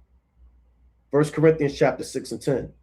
Nor thieves, nor covetous, nor drunkards, nor revilers, nor extortioners shall inherit the kingdom of God. And America is a kingdom built on extortion, threats, bribery. Abraham, who had his gold, he wasn't doing that, man. Jacob, who had his wealth, he wasn't doing that. Neither was Isaac. But America, they're into usury and extortion. What else? Here's another biblical word, collateral, right? So collateral in the Bible is called a pledge, right? It's called a pledge. Let's go to Exodus 22. And you brothers, you got to know this, man. The Most High said, be not ignorant in anything, and a great matter or a small. Exodus 22 and 26. If thou at all take thy neighbor's raiment to pledge, thou shalt deliver it unto him, by that the sun goeth down. So what does that mean if you take your neighbor's pledge? Let's say your neighbor needed from you, he needed to hold your ox. I'll just use that as an example, right? He needed your ox to plow his field. You might have to take something from him as collateral. Until you get your ox back, you need to hold something. So you might say, you know what, brother? Okay, you want my ox, but I need something of equal value to hold on that belongs to you in the event that something happens to my ox. I get to keep this. So you might say, brother, I like that ring that you got on you. That gold ring, let me get that gold ring. So you got to take off his gold ring. You can hold on to that ring as collateral. So he get to use your ox for however long he wants to do it. Once he's done with it, you give him back his ring. If your ox dies or whatever happens to your ox, hey, you get to keep his gold ring. So that's a pledge. Now, there were certain things that you couldn't take as collateral. You couldn't take a man's upper and nether millstone. You couldn't take the necessities of life. You couldn't take a man's ability to make bread, and you couldn't take his garment, you know, because you need that to sleep in. You have to have a sense of, you know, morals. And if you took his pledge, you had that raiment, you had to give it to him before the sun went down. Even if he still had your oxen, you had to show mercy and say, this man needs to live. He'll give me my ox when he's ready, when he has time. Here's your raiment back. Exodus 22 and 27. For that is his covering only, it is his raiment for his skin, wherein shall he sleep. And it shall come to pass when he crieth unto me that I will hear, for I am gracious. See that? So you have to learn how to be forgiving with debts. You know, you have to learn how to work with your brother. So a pledge in the Bible, we're just going over a few quick financial terms, is called collateral. Collateral in finance is an asset such as property, vehicles, or securities pledged by a borrower to a lender to secure a loan. Hey, brother, here's a loan for $10,000. I'm going to give you this loan, but let me hold on to your car. So in the event that I lose my $10,000, I don't get it back. I got your car that's worth $10,000. It reduces the lender's risk. If the borrower defaults, defaulting meaning you can't pay back that loan for whatever the reason may be. If the borrower defaults, the lender can seize and sell the collateral to recover the loan amount. Common examples include mortgages and car loans. Yeah, they'll give you the car, but you got to finance, you got to pay that car. People give you a physical house in exchange for, you know, X, Y, and Z. So, and a mortgage is called a death note. That's what it means. It means a death note, right? So again, these are just a few biblical words I wanted to touch on. Here's another one. Surety. I typed in modern word for surety, right? A modern word for surety. Now, surety in the Bible is like being a co-signer, okay? A co-signer through the spirit and power of Yahweh Shemeshah. Let me get this precept in Proverbs, right? This is Proverbs chapter, I want 6 and 1. That's what I want, right? So you brothers got to know this, man. Because brothers, you got Israelites, they got businesses. They got businesses, you know. They got stuff going on. So you might have to learn how to deal with a brother. Proverbs 6 and 1. My son, if thou be surety for thy friend, if thou wert stricken thy hand with the stranger, thou art snared with the words of thy mouth, thou art taken with the words of thy mouth. So you got to be careful with surety. Surety is sponsoring a brother's debt or his payments. A brother might want to take out a loan for a car. He might have bad credit. You co-sign on that loan for that car. Now you become surety. So now whatever risk and problems he run into, you have to answer for that. You're snared by the words of your mouth. So you have to be careful with surety. Right? Here's a modern day word for surety: a guarantor, a sponsor, or an underwriter. In terms of a financial guarantee, contract, or pledge, modern alternatives are collateral, bond, security, or warranty. So you have to be careful. Like, am I really going to take on this brother's enterprise? The brother want to take oxen and use them to do God knows what.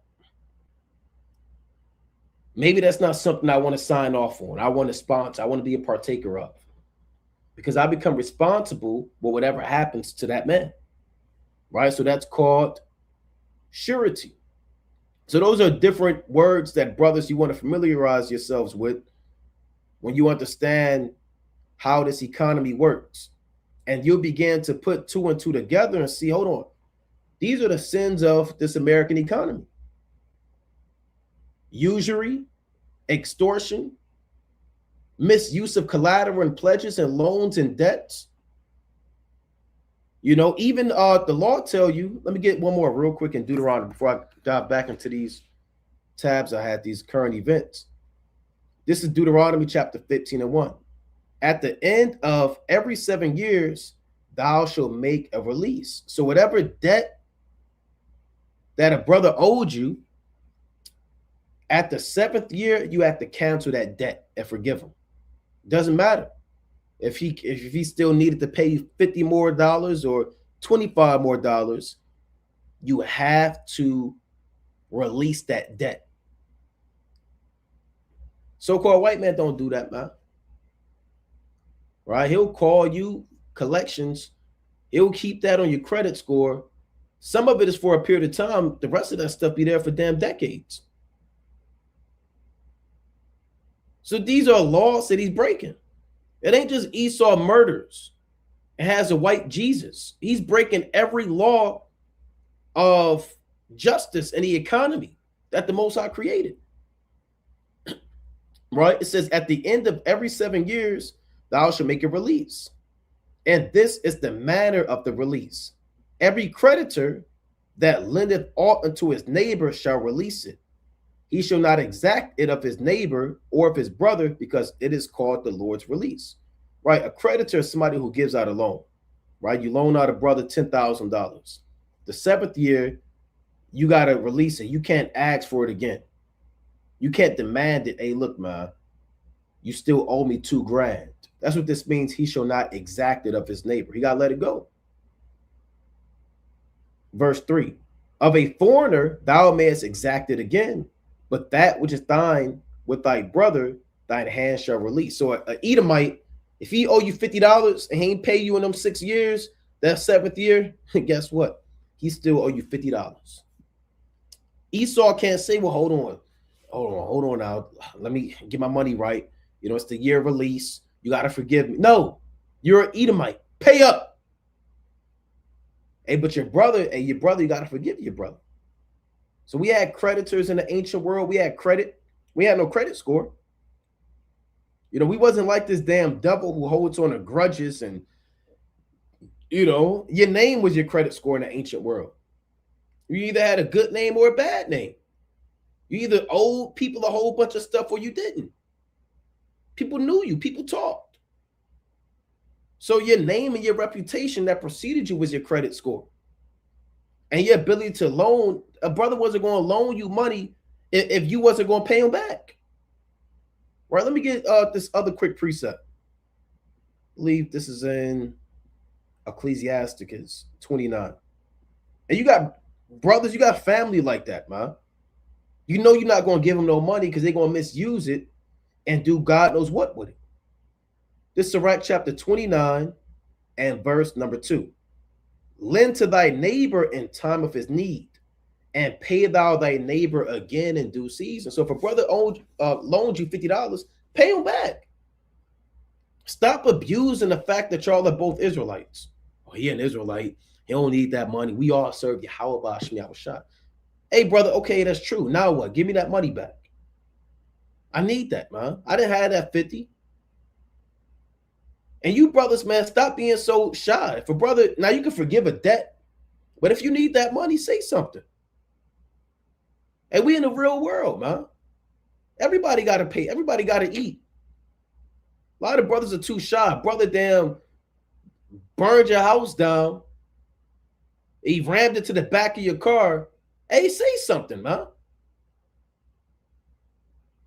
Now, y'all, you're going to work it out civilly, but you gotta keep these laws. Don't be so shy. You got Israelite businesses. You pay for a damn garment. The garment's supposed to be there. You ain't get it. It's been 5 months. I don't want to say nothing. You better say something. That's your money. I don't want to say nothing. Hey, the garment was, $400, right? And they deleted their account and said it is. They text me, it is what it is. Okay, well, it is. No, man. Let's read on. Keep thy word and deal faithfully with him, and thou shalt always find the thing that is necessary for thee. Many, when a thing was lent them, reckon it to be found and put them to trouble that helped them. Till he received, he will kiss every man's hand. That's a brother that's begging. Ooh, brother. Hey, brother, can I get $5 here? Then can I get $5 here, brother? I need $10. I need $20. Right? So he get paid. He going ass kiss, slocky for the language, and flatter brothers. Brother, that's a brother. You brought it out mighty. $5. Damn, brother, man, that's a mean precept you brought out. Can I get 10? You go to this brother. Damn, man, oh man, he brought that mean food to the feast day. Can I get $7? So you just kissing every man's hand till you get paid. And for his neighbor's money, he will speak submissively. Got his head down. Yeah, life is hard, right? I need help. But when he should repay, he will prolong the time and return words of grief and complain of the time. So you help this brother out. Then you like, hey, brother, remember that $10 I owed you? I get it back to you next Tuesday. Why you ask for it now? Oh, man, that's why people like you don't act, and they start returning words of grief. People get mad at you because they owe you money, because you asking for it. Be like Yahushua. Be like Abraham. When Abraham asked for it back, where's the mercy? Where's the grace?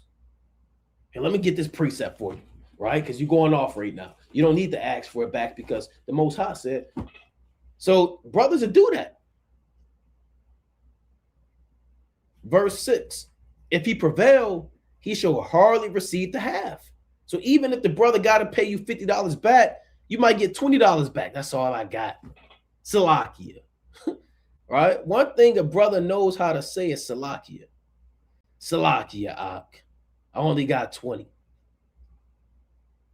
Right? If he prevail, he shall hardly receive the half, and he will count it as if he had found it. If not, he hath deprived him of his money, and he hath gotten him an enemy without cause. He payeth him with cursings and railings, and for honor he will pay him with disgrace. Many therefore have refused to lend to other men's ill dealing, fearing to be defrauded. Yeah, you don't want to trust everybody. You don't want to give your money out to everybody, man. You might get robbed. You might not get your money back. Gave your brother $50, you ain't get the money back till 3 weeks. So these are just particular precepts that deal with the laws of money and finance. Right now, as you see, if you're watching, pull this up real quick. Global central banks and investors are diversifying away from the U.S. treasuries, driven by concerns over high U.S. debt levels, geopolitical risk, and debasement trade, moving toward gold as a safer asset. While some European entities and Asian nations like China have reduced holdings, a rapid wholesale dumping of U.S. debt remains unlikely due to market limitations. So long story short, a lot of these different central banks, a lot of these different countries, they're slowly but surely moving away from the dollar, right? And I want to play this other quick clip right here. And we're not trusting in this kingdom, right? We, as Israelites, we're not trusting in Babylon the Great, right? We're not trusting in this society to continue. Neither are we looking for this society to save us. I want to play this quick clip as well through the spirit. So Salaki, let me play this. Now this is bear with me. Let's see if this is what I want. right? Like I said, I have a lot. Oh, here it is. There's a lot we want to get into. Now check this out. Now this is a clip from another one of these. Right, all these are doubles, but check out what this double said regarding Babylon the Great and their economy, right, and their inability to have control over the world like they used to. They do not control the world like they used to. Oh, is that what I want? Hold on, bear with me. So I had this pulled up, and now, right, Salaki, bear with me. I had this clip. Here it is. Now check this out. This says U.S. empire is losing its grip. Demographics, economics, and ideology. Right. So check this out. I'm gonna play this.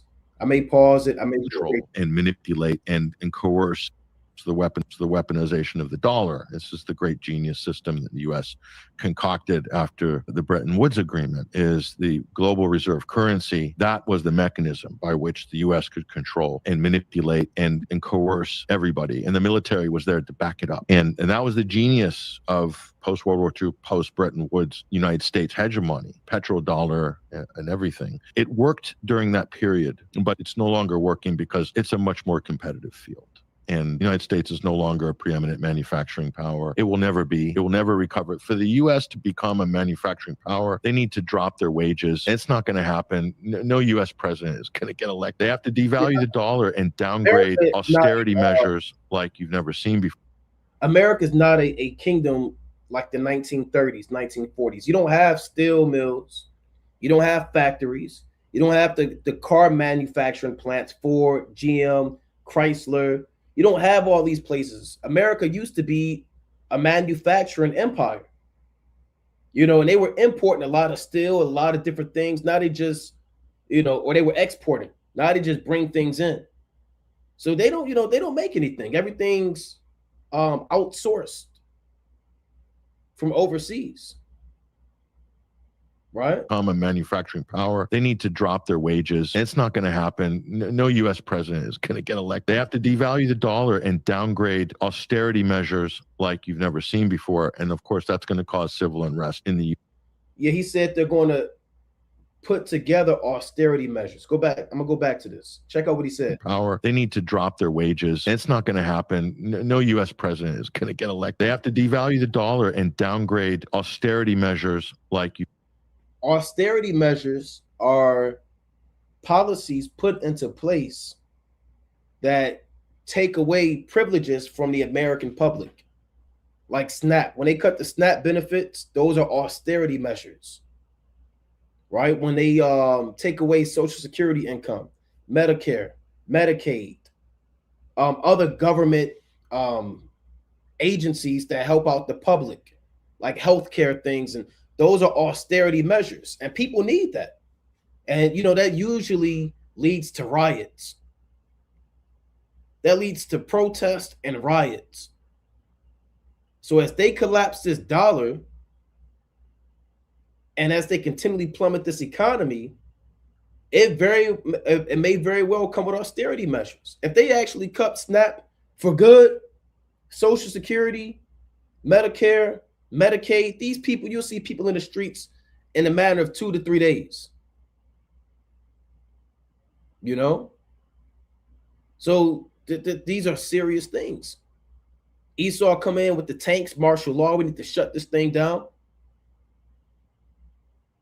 People are going to lose their mind. You know how many people rely on these things? So let's play this.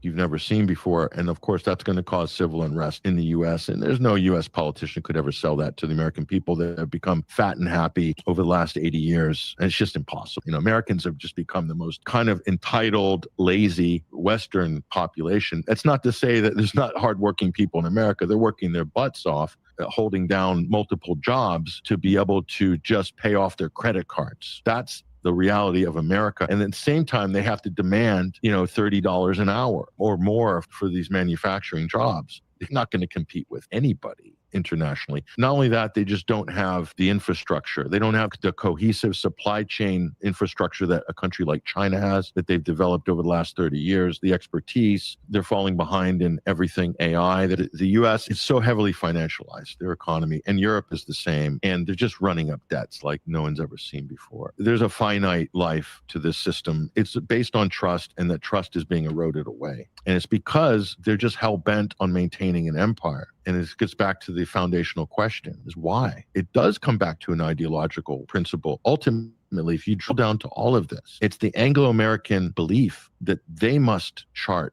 they must lead culture globally. They must lead civilization globally. Like they must be the leading edge of everything. But the numbers just don't add up. They don't add up demographically. They don't add up economically. And they certainly don't add up in the poll numbers. What's the options? War, collapsing the economy, another pandemic. See that? He named different so-called Black Swan events. War, that's where we got Iran, that they can attack any minute, Lord willing. He said another pestilence out in India, they putting that out there. And he said we could collapse the economy. So they got different cards in their hand, and they looking to play what is going to be fit for them, right? To transition this economy. So check it out again. Ultimately, if you drill down to all of this, it's the Anglo-American belief that they must chart, they must lead culture globally. They must lead civilization globally. Like they must be the leading edge of everything. But the numbers just don't add up. They don't add up demographically. They don't add up economically. And they certainly don't add up in the poll numbers. What's the options? War, collapsing the economy, another pandemic. They're running out of options on this. There is another option, which is international cooperation and seeing prosperity block. And they're not going to have international cooperation. They very well are looking to collapse the economy. That's these devil's plans. War, collapsing the economy, that's going to lead to famine, lead to destruction, lead to death, because they want to destroy this entire system and then come out on top like they're the ones that are going to recreate the world. Now, check this out. I was looking at this on the side of the screen. Now, this says, first U.S. bank failure of 2026 hit Chicago small lender. Now, maybe this could be a sign of things to come. This is from 45 minutes ago. Now, this could just be an outlier. It could be an exception. But the first U.S. bank failure, now this is in the midst of the stock and gold going up and the dollar going down. Now, by chance, quote unquote, the first bank has failed. Are there going to be more banks to follow? Is there another bank that's going to fall? They say this thing is not going to get as bad. Then you got other men saying this thing is going to get, extremely bad. So there's a lot going on, right? There's a lot going on. Now I want to play this as well, right? So you have a lot of different so-called financial. Let me play this. Financial experts speaking on this matter, right? Let me play this one as well through the spirit and power of Yahweh Shemi Awashai. Right? Let me play this as well. Now, this is, let's see, bear with me.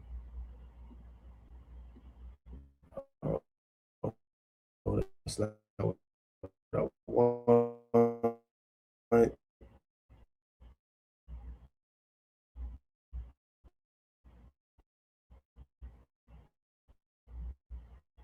Okay, bear with me. This one where came out. Right? Bear with me. He actually came out. Boy, man, so many tabs. So Slakia Israel, bear with me. Let me see which one this is. or I have to close out some of these. So Salaki, let me find which one I actually want. There's so much going on, man. There's so much information that we want to touch on. Okay, here it is right here. All right, so let me play this as well through the spirit and power of Yahweh and his only begotten son, Yahweh Shai. Now, Trump, believe it or not, he just came out and said that they're looking to shift the economy, right? He's looking to shift the economy. Oh, boy, man. All right, that's all right. If I can't find it, because it's not showing up. Okay, I'll play this one. All right. Now, this is the World Economic Forum co-chair. And also he's the CEO of BlackRock, right? And BlackRock, they own... I would say the biggest question from central banks is, what is the role of tokenization and digitization? How quickly should they think about digitizing their own currency? What does that mean for the role of the dollar? If every... Hold on, Salakia. And this guy, he's also a devil. He's an Amalekite. Any man that's in the position of leadership and finance is an Amalekite. Trump just set up, what's this guy? I can't remember his name, but he's set up as the new chair of the Federal Reserve. And he's an Amalekite. Right, so I want to play this. Now, this says, according to World Economic Forum co-chair BlackRock CEO Larry Fink, all currencies and financial assets will soon be stored in digital wallets as part of a rapid global shift towards digitization. That's going to happen worldwide very rapidly. So they want everybody to transition to a digital system with a digital wallet, right? With your digital wallet, all the payments on your phone and everything's linked up to one database. So that's why they're devaluing the currency. This is their plan, to devalue the currency, overthrow the economy, do a shift to a digital currency, and have people survey through surveillance and controlled, right? So let me play this. central banks is, what is the role of tokenization and digitization? How quickly should they think about digitizing their own currency? What does that mean for the role of the dollar? If every currency digitizes and we have, what does that mean for bank payments? What does that mean for the payment companies like MasterCard and Visa? All these are being questioned right now. I think we spend so much time talking about AI. We're not spending enough time talking about how quickly we're going to tokenize every financial asset and the opportunity we're going to have a digital wallet and moving ETFs and other things through a digital wallet. And I think that's going to happen worldwide very rapidly. And I think most countries are ill prepared for that and underappreciate how technology is changing that, not unlike how technology is changing AI and other things. It will be changing the technology around the plumbing of. So you heard what he said. Right, you heard what he said. He said he wants the world, and he's the leader of the World Economic Forum. And BlackRock, I'm not going to go deep into it, but they run everything. They run everything. So we see, and I wanted to find a clip of Trump. Right. Okay, here it is. Right, here's the one I want to play with Trump. So it says, it's been real, everybody. Get ready for Bartertown. President Trump says the current financial system is outdated and will be soon replaced with a state-of-the-art cryptocurrency framework under the new structure bill. The entire financial system could go on chain powered by crypto. So Larry Fink from the World Economic Forum, Trump, who's owned by the so-called Jew. Both of these men are owned by these so-called Jews. And they all want to overthrow this kingdom just so they can have a reason to shift it to the digital currency, right? That's what they want to do. And now what they could do is they could just freeze your account. They can exclude you. They could just block you out. If you part of a hate group list, if you part of a domestic terrorist list, you part of the Black Hebrew Israelites, they'll just cut you out. They'll just cut you out. And you're not going to be able to, partake if you are part of this truth. They're even building right now. I mean, there's so much going on. They're even building, well, they've been building it, but I brought it up earlier. They're buying all of these empty warehouses and they're turning them to detention centers. So they're looking to shift this economy, overthrow it, and then take off all those people that aren't going to fit in into their new world order and their system. So all this is planned, right? All this is planned. And your currency is going to be worth nothing, right? It's going to be worth nothing soon. Paper money is going to be worth absolutely nothing.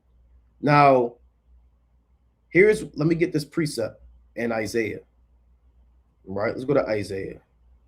I'm going to close out some of these tabs I already went into so I can keep track better on what was already discussed. All right, so let me close out some of these.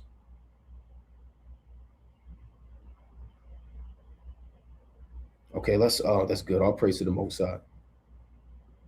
So let's go to Isaiah real quick, chapter 19. Let's go to Isaiah chapter 19. So we see that these devils, remember, they're the ones that control the market. And they'll make you believe that the people who want the dollar are going against the people that want the gold, and the people that want the silver are going against the people that want the dollar. They're all playing the same game. They're all playing the same game. Even the United Nations, they're all playing the same game. That's why they said there's the UN, one of the first links I went into, they said there's an imminent financial collapse. America, they're going through a financial collapse. So these are the days of Isaiah, the 19th chapter. But it's not really going to go how these devils want. It's not going to really go the way that they want it to go, because the Most High is going to overthrow their councils. Through war and through destruction, is going to disrupt this economy. So this Isaiah chapter 19 and verse number 1. The burden of Egypt. Behold, the Lord rideth upon a swift cloud, and shall come into Egypt, and the idols of Egypt shall be moved at his presence, and the heart of Egypt shall melt in the midst of it. This is a prophecy about Yahushua returning to destroy modern day Egypt. Modern day Egypt is America. Remember, the Most High said in Deuteronomy chapter 28 and verse 68, and the Lord shall bring thee into Egypt again with ships. By the way whereof I spake unto thee, thou shalt see it no more again, and there ye shall be sold unto your enemies for bondmen and bondwomen, and no man shall buy you. So this is a new Egypt that the Most High is speaking about in Isaiah the 19th chapter. Right? This is not an Egypt ran by Pharaoh Hafra or Pharaoh Satmuk III or Ramesses or Tut. This is a spiritual Egypt, right? And the Most High is about to tell you what's going to go down in America as you read Isaiah the 19th chapter. Another quick precept, Revelation chapter 11 and verse 8. And their dead bodies shall lie in the street of the great city, which spiritually is called Sodom and Egypt, where also our Lord was crucified. So our bodies are spiritually dead due to us going away from this truth. The Most High said, he that wandereth out of the way of understanding shall remain in the congregation of the dead. When you leave this Bible, you're dead. When you're in this truth, you have life. So you see our people into these different religions and different political entities that they serve. They are spiritually dead in a place that is spiritually called Egypt. Let's go back to Isaiah 19. Actually, let's go to 2nd Ezra, chapter 15. So there's no new thing under the sun. How we served ancient Egypt is how we're serving in modern day Egypt. This is 2nd Ezra, chapter 15 and verse number 10. Behold, my people is led as a flock to the slaughter. I will not suffer them now to dwell in the land of Egypt. Yeah, the Lord did this back then. I mean, there were many similarities between this captivity and that captivity 4,000 years ago. One is the oppression and the bondage. The other one is America and Egypt were the powerhouses of the world at that time. America was the powerhouse right now, or they were, and Egypt was the powerhouse. They both were the strongest in education, military might, trade, imports, exports. They both, hated the Israelites. It tells you that even the Egyptians didn't even eat bread with the Hebrews, man. There was segregation, discrimination. The Egyptians said every shepherd is an abomination to the Egyptians. So they hated them Israelites. Even the architecture here in America resembles that of Egypt. Egypt was the financial capital of the world. Why did every nation go to Egypt during the famine? Because they were the light of the world. They sustained kingdoms. So the Most High says, I'm not going to allow my people now to dwell in modern day Egypt. 2nd Ezra 15 and 11. But I will bring them with a mighty hand and a stretched out arm and smite Egypt with plagues as before and will destroy all the land thereof. And that's what the Most High is doing. See, the Most High is not turning the water to blood. He's not bringing frogs and flies and lice and locusts. There are other plagues that are here in America. Economic demise, disease, civil unrest, right? These are various plagues that the Most High is smiting Egypt with, natural disasters, war. And you're in the days of Egypt being plagued. And the final plague of Egypt is a destruction by the missiles. And our Lord Yahushua. Egypt shall mourn, and the foundation of it shall be smitten with the plague and punishment that the Most High shall bring upon it. So this is a prophecy about a new Egypt. Let's go to Isaiah 19 and 2. Right? Isaiah chapter 19 and 2. And I will set the Egyptians against the Egyptians, and they shall fight every one against his brother, and everyone against his neighbor, city against city, and kingdom against kingdom. So there's going to be civil unrest, civil wars, riots, and complete anarchy in America. Isaiah 19 and 2 is about pandemonium in America. So people are wondering, well, what's going to happen, as these devils move on shifting the economy, as wars continue and brew in the earth, austerity measures and martial law. Well, you're going to have civil war. We don't have to be on CNN to tell you that. We don't have to be on CBS News. City against city, kingdom against kingdom. Verse 3, and the spirit of Egypt shall fail in the midst thereof, and I will destroy the counsel thereof, and they shall seek to the idols, and to the charmers, and to them that have familiar spirits, and to the wizards. So all of Esau's wise men are going to try to come up with solutions to save this economy, right? Actual priests and warlocks, and they're not going to have any damn answers. And they actually have wizards. They actually have warlocks. Verse 4, and the Egyptians will I give into the hand of a cruel lord, and a fierce king shall rule over them, said the Lord of hosts. And the water shall fail from the sea, and the river shall be wasted and dried up. So in ancient Egypt, the main source of power was the Nile River.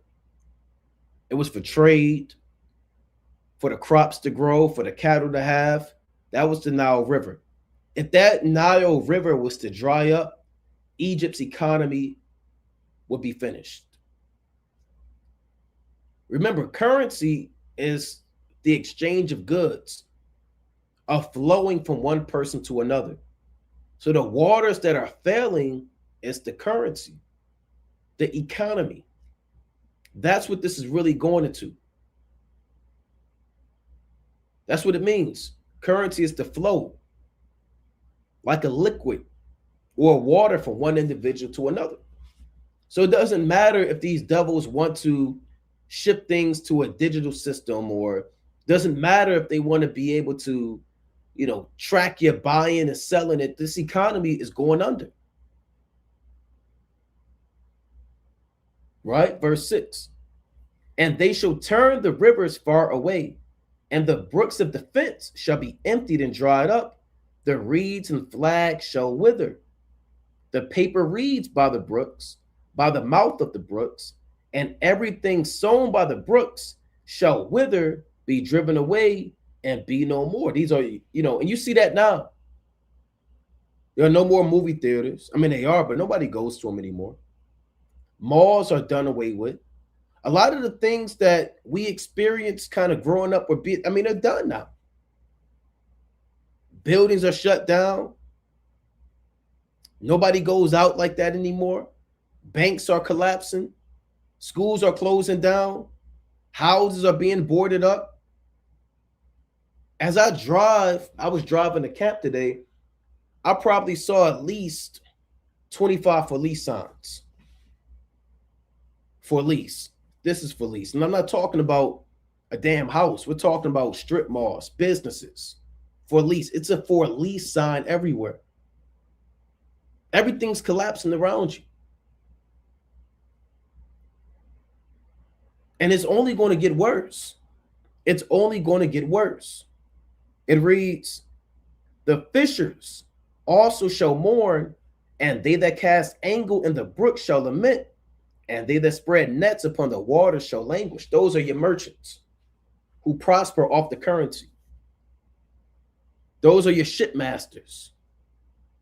People that bring in imports. If there's a war out there in Iran or a war in the Middle East, man, ain't no more economy. Supply chain is finished. And if that war continues for years, people are going to die through a famine. They're going to starve.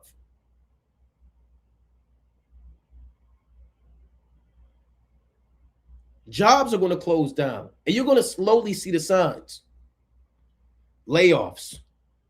Massive layoffs. Banks closing down. Your job cutting people. Your job going to start cutting people, man. They're going to look at their income statement, their MRP statement. They're going to look at their balance sheet. They're going to look at the salaries. They're going to start looking at stuff, and they're going to be like, well, they're going to start having to make some decisions. Bonuses. If you got bonuses, that's going out the window. Raises. It's going to be the little things that slowly get chipped away. A lot of these little things that people rely on, they're going to be taken away. You might have had a vending machine. They're going to take that vending machine away. You might have had a break room. They're going to take that break room away. You might have TVs. The TV's gone. They're going to that. It's going to be slow erosion of privileges from the government, from your job that your neighborhood has.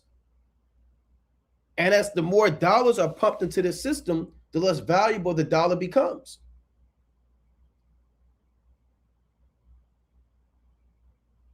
I had this quick clip. Let me play this as well. Now, this was in Germany back in 1923. Right? I just want to play this. This was interesting with hyperinflation. Now, check this out.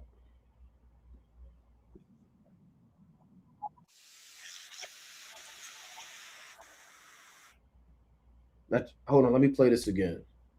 See, it's kind of loading slow, so Salakia.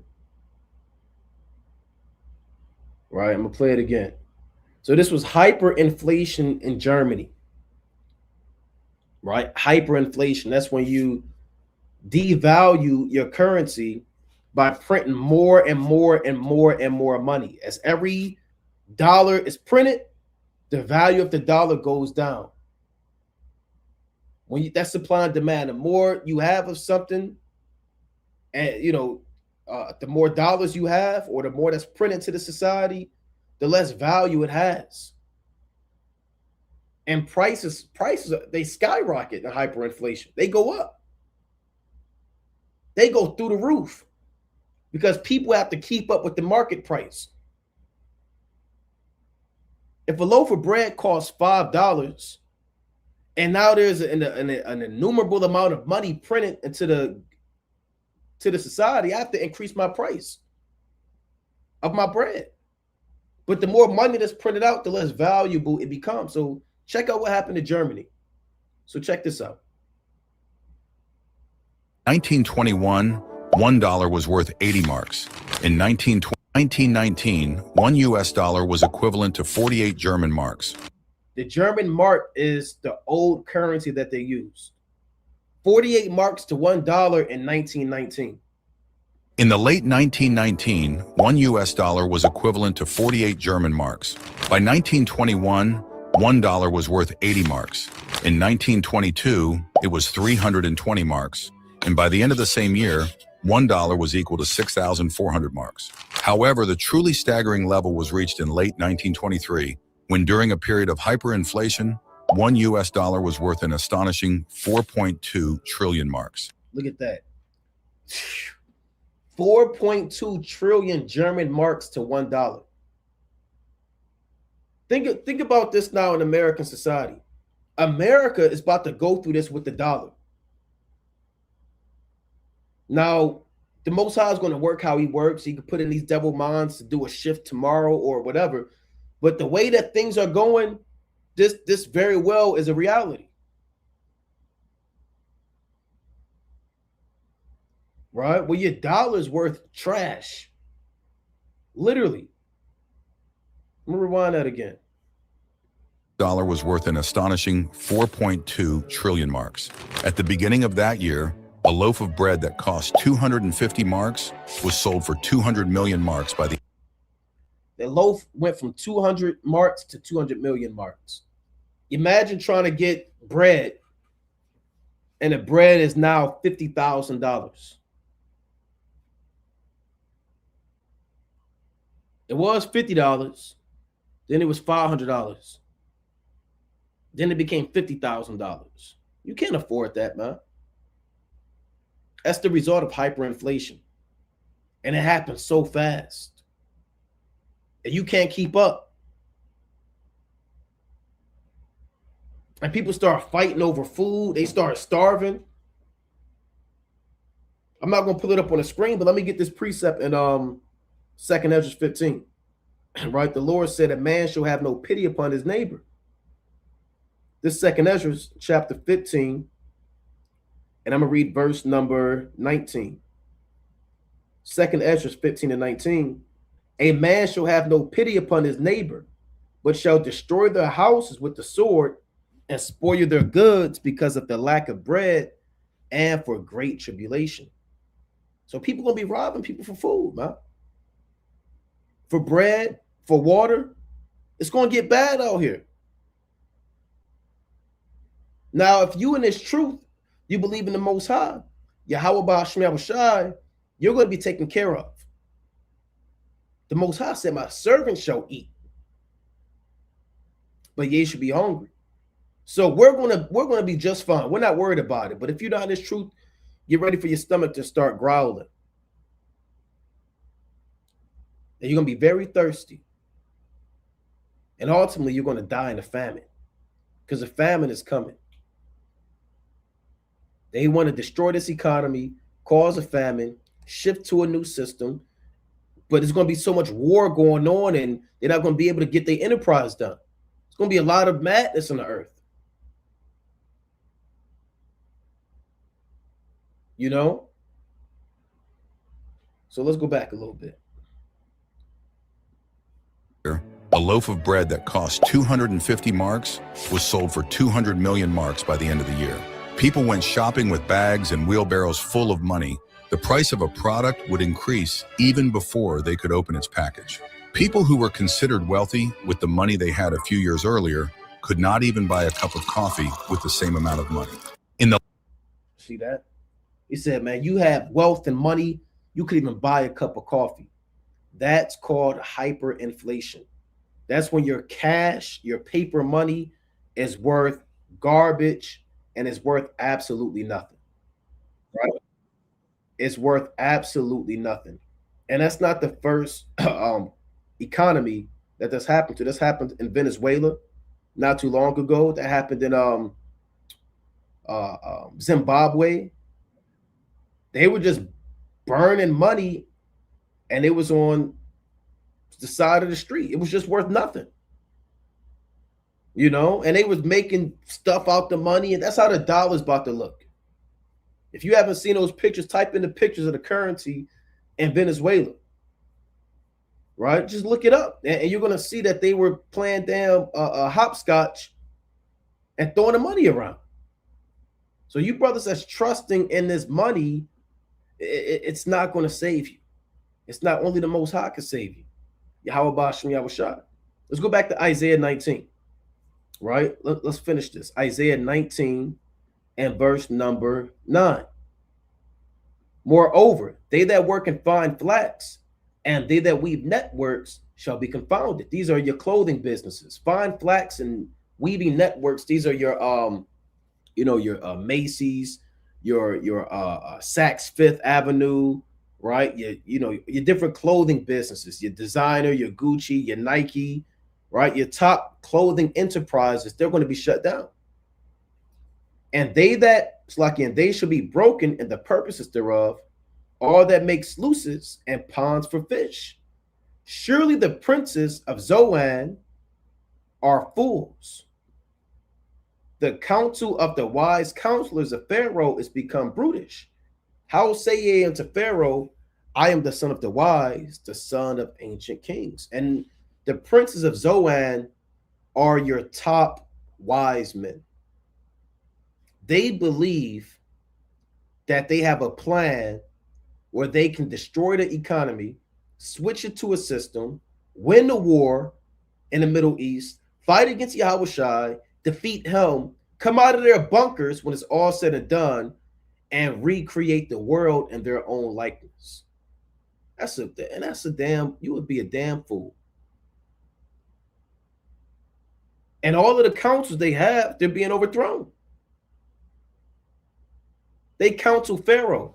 There are people called Trump whisperers. Let me pull that up. Trump whisperers. Those are the counselors. It says, what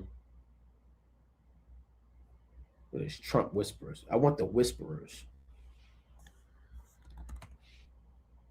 A Trump whisperer is a nickname given to individuals who seem to understand, influence, or effectively communicate with Donald Trump. These are the princes of Zoan who counsel Pharaoh. They're called Trump whisperers. And they get Trump to do their biddings at these councils.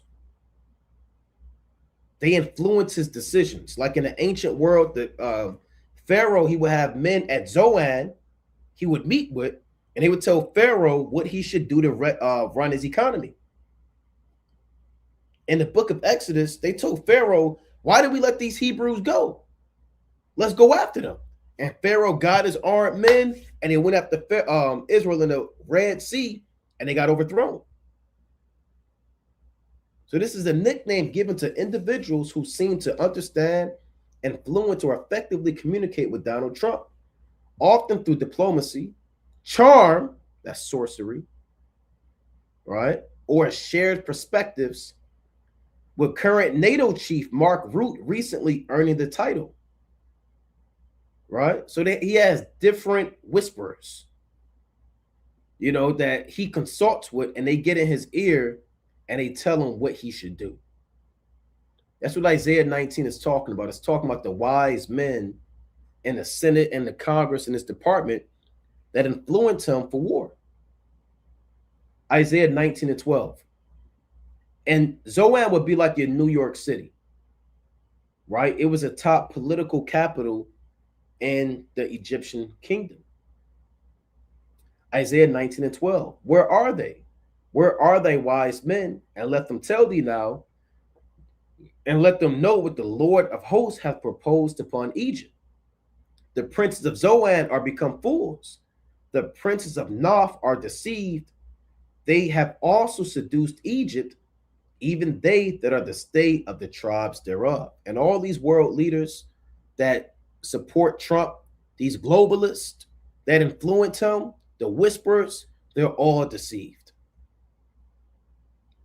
Because again, their whole plan is to control the world. They want to destroy the economy, heap up all of the natural resources, gold and silver, have their digital system, put people in the 15-minute cities, use the social credit system, destroy Iran, destroy all these kingdoms, take the oil, get the missiles ready, destroy the Lord, and again, do their own demonic works afterwards. But they're seducing the people to trust in the lie. And the Lord said the princes of Noph are deceived. America is like modern day Noph. Washington, D.C. is like modern day Noph.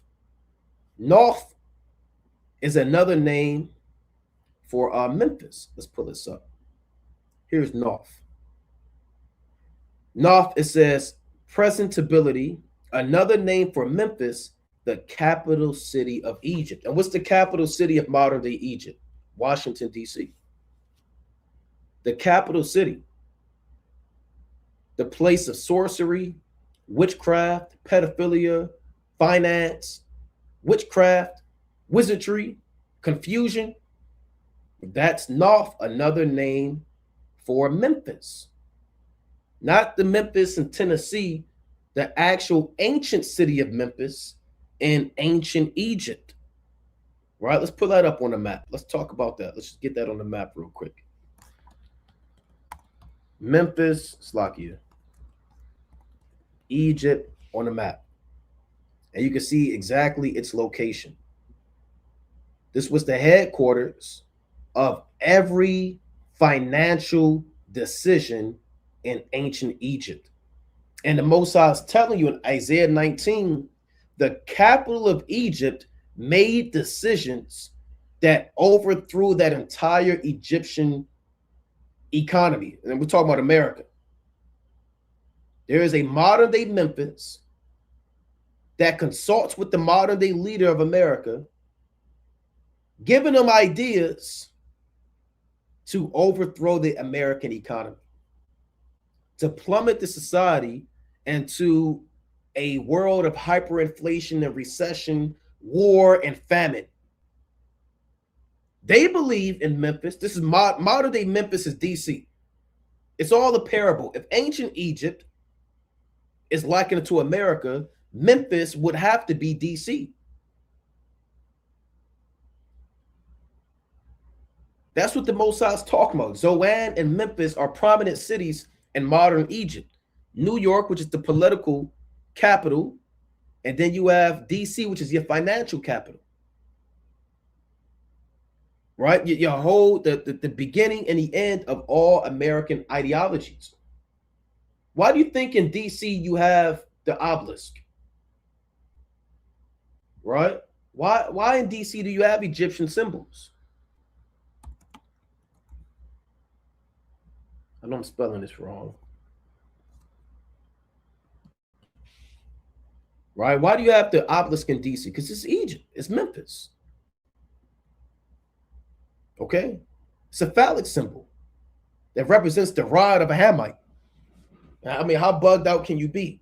The Washington Monument is a 555-foot tall Egyptian-style stone obelisk on the National Mall in D.C., honoring the first president, George Washington.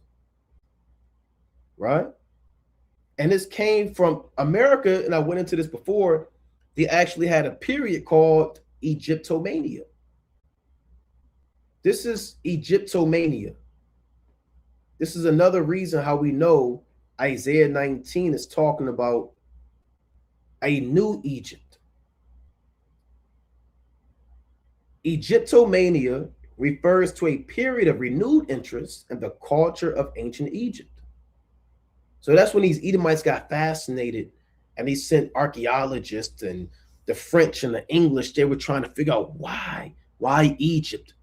Let's tap into them demons of spirits of ancient Egypt and use it to regulate the Israelites. You even had plantations in the Caribbean named Egypt. So this was like a big thing. This is a big thing.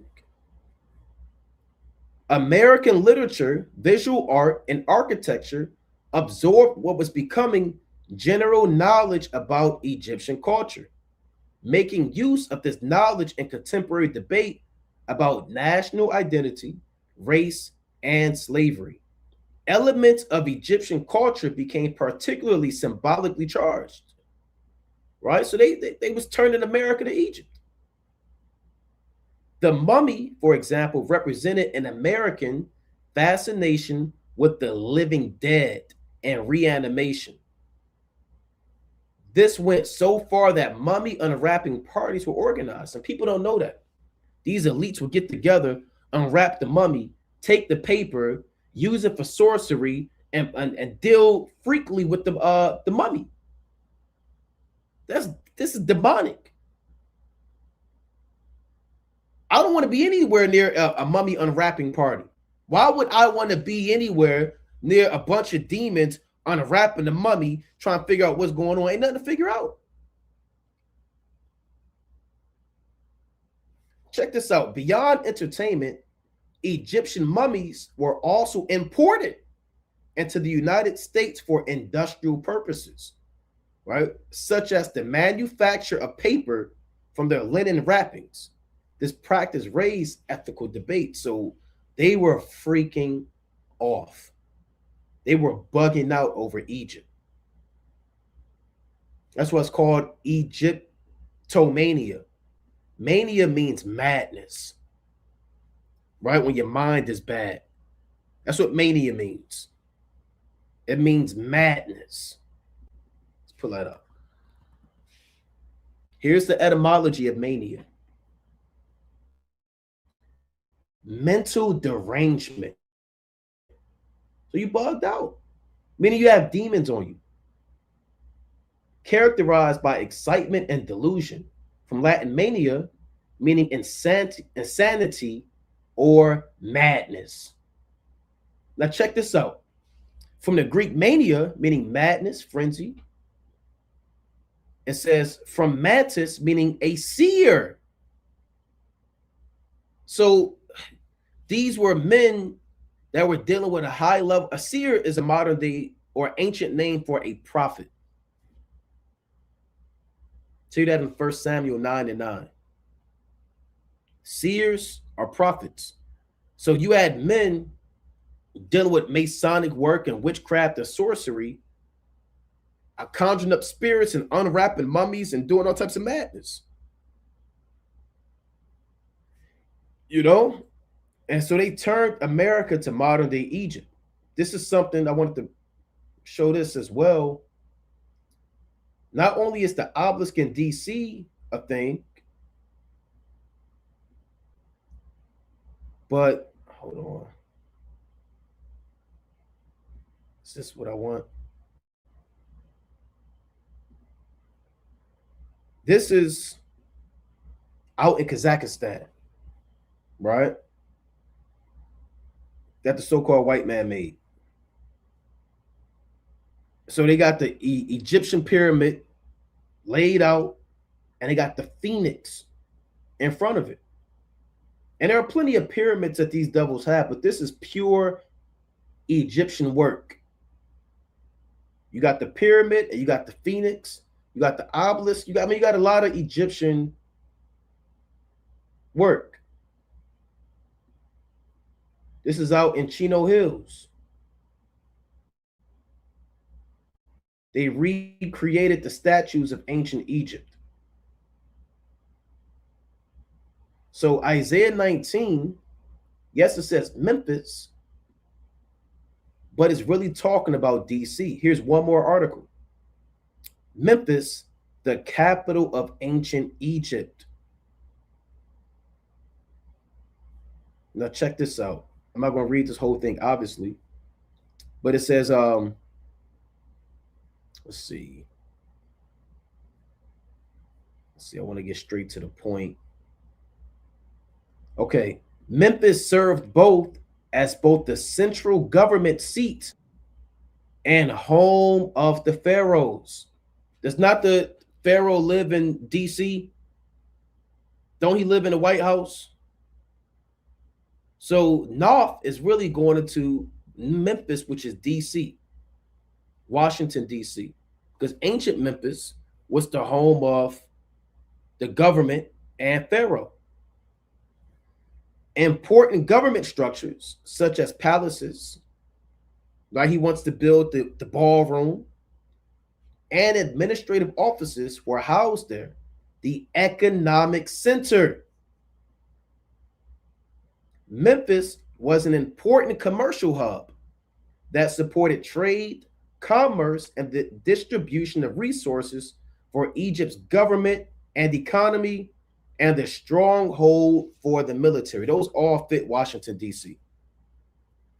Because the president, he's the leader of the military, of the executive branch. It's the hold of the government and the hold of the economy, right? So this is what Isaiah 19 is making mention of. That's why it mentions Noph as in likeness to America. Now, one more thing.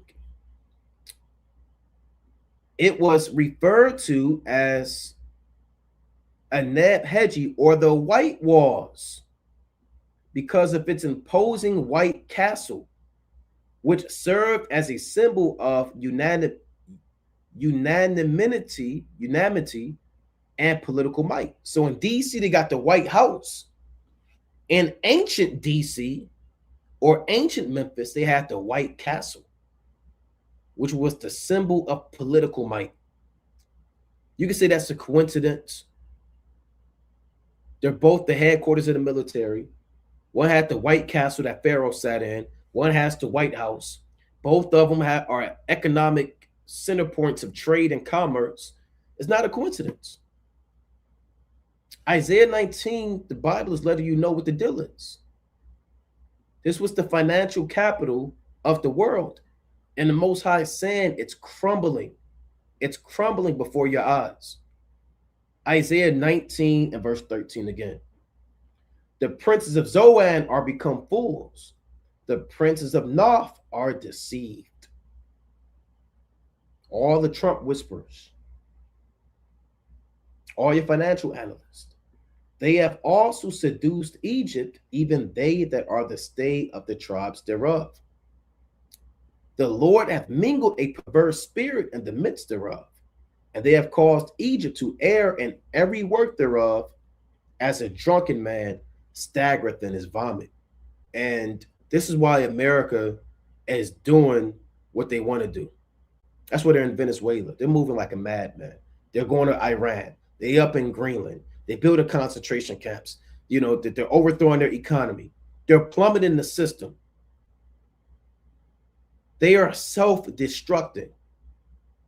Why? Because they have demons on them. There's an actual demon, and we've broken this down 2 times 1,000. There's an actual demon in the midst of America working on the minds of these elites and global elitists and powers to make decisions that they think is going to benefit them for their new world order, but it's really going to overthrow this entire system. And no matter what their will is, the Most High already has things determined. And we're just watching to see it play out. The Most High got the playbook. Neither shall there be any work for Egypt, which the head or tail, branch or rush may do. So there will be no work and nothing that they can do. Why do you think you have massive layoffs? Amazon, laid off like 2,000 people, tech firms laying off all these people. Why do you think these things are happening? Because you're in the days of Isaiah 19. You're in the days of Noph being destroyed. Black Swan events that are overthrowing economies, kingdoms. Your job is, you're not going to have a job soon.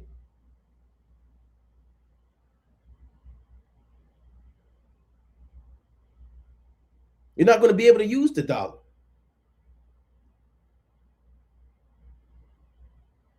You're not going to be able to just freely traffic and trade in the land. You know, this whole place is going under. This whole place is going under through the spirit and power of Yahweh and his only begotten son, Yahweh Shai. This is Egypt, right? This is Egypt. And Egypt fell and it's going to fall all over again. Now, this place is the place of the United Nations. This is where they meet at. It's called the Palace of Peace, right? It's for the Congress of World Leaders and Traditional Religions. So the Most High is showing you that he's going to overthrow this kingdom. It's where all the world leaders meet at this pyramid. He overthrew ancient Egypt, and he's going to put this perverse spirit in modern Egypt, and there's going to be no work. No work in Egypt. Let me get this precept in Genesis. Right? Chapter, let's get this real quick. I want to get where the money failed. Genesis chapter 47 and verse number 15. And when money failed in the land of Egypt and in the land of Canaan, all the Egyptians came unto Joseph and said, give us bread, for why should we die in thy presence? For the money faileth. And this is coming back. The money's going to fail. And they came to Joseph and they said, save us, save us. Ain't no Joseph in America. I know not any. This time is real. It ain't going to be no Joseph that's some Israelite man that saved up money and wealth is going to distribute bread to the Americans. This ain't 4,000 years ago. This time is evil. So when this money fell and people want bread, they're going to starve. They're going to kill each other for bread. We read it in 2nd Ezra, the 15th chapter. They're going to die of a famine. Supply chains are going to be shaken up. Imports are going to halt. Economies are going to crash. And people are going to get caught out there. Right? They're going to get caught out there in the days of famine, and in the days of these wars. Right? Those are the spirits that are coming on the earth. And if you're not on the right-hand side, they're going to start coming after the servants of the Most High, throwing us in these FEMA camps they got set up, these concentration camps. Right? This is this article right here from Bloomberg News. ICE begins warehouse buying spree in small towns to use as detention centers. So they got a network. Why are they building all these detention centers? I thought this was a conspiracy theory. FEMA camps. Now, we went into it earlier. The largest one, see if I can find that. 120 million.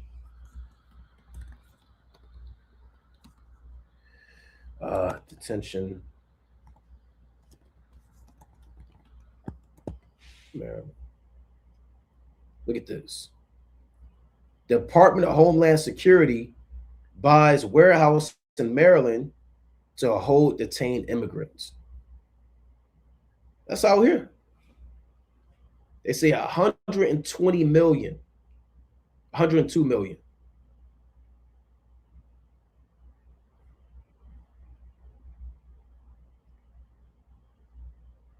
102 million. Now, is it just going to be immigrants? No. When they really crack down and it's riots and it's martial law because of the lack of food and the lack of bread, and they have, send in the military to quell things down, they try to switch this to a digital system. That's around that time they're going to be coming after the men of the Lord. They got all these AI software, Palantir, these different systems set up that ICE uses to come after so-called immigrants. And they're going to come after other people that are on that list. You might have one built near you. See, you got the Super Bowl going on, bread and circus, the Epstein list, and great distractions of rap beef. And this guy dropped the album. You heard what this guy said in this song. To keep your mind away from their signing legislation, putting laws in place, building FEMA camps 5 miles from your local highway. And people have no idea what's going on. Have no idea what's going on. As Egypt fails and it leads to civil unrest, where hyperinflation and war and famine, Esau comes in to solve the problem. Out of order, chaos. What's the saying? Control, problem, react, solve, something along those lines. Right? They create the problem, see how the people react, then they come in to solve the problem. So we see how they're moving. Where the Lord said we are not ignorant. Let me get that. Of his devices. 2 Corinthians chapter 2 and 11. Lest Satan should get an advantage of us, for we are not ignorant of his devices. So we see what's going on. We're watching. See how he's manipulating the stock market. Money goes up. Dollar goes down, and the dollar's finished. Gold goes up. They take all of the gold, debase the currency. Now the United Nations, they don't have any money. Financial crisis, banks are collapsing. People going to riot. Austerity measures going to lead to protests, civil unrest. They got all these executive orders that they passed where they can have complete control over everything, land, transportation, the military, and that's when they start coming after the servants of the Most High. That's prophecy. Let's go to Mark the 13th chapter. Right? Mark 13. Even if they switch it, people still going to be rioting and losing their mind. Due to the austerity measures, the lack of access to money, especially us, we're going to be caught out there. Right? Because we're not going to be able to do anything in a society. They know who you are through the algorithms. They know who you are, what YouTube you have. They don't have to physically do anything to you to exclude you from this economy. They don't have to do anything. They press a button and you cut out there.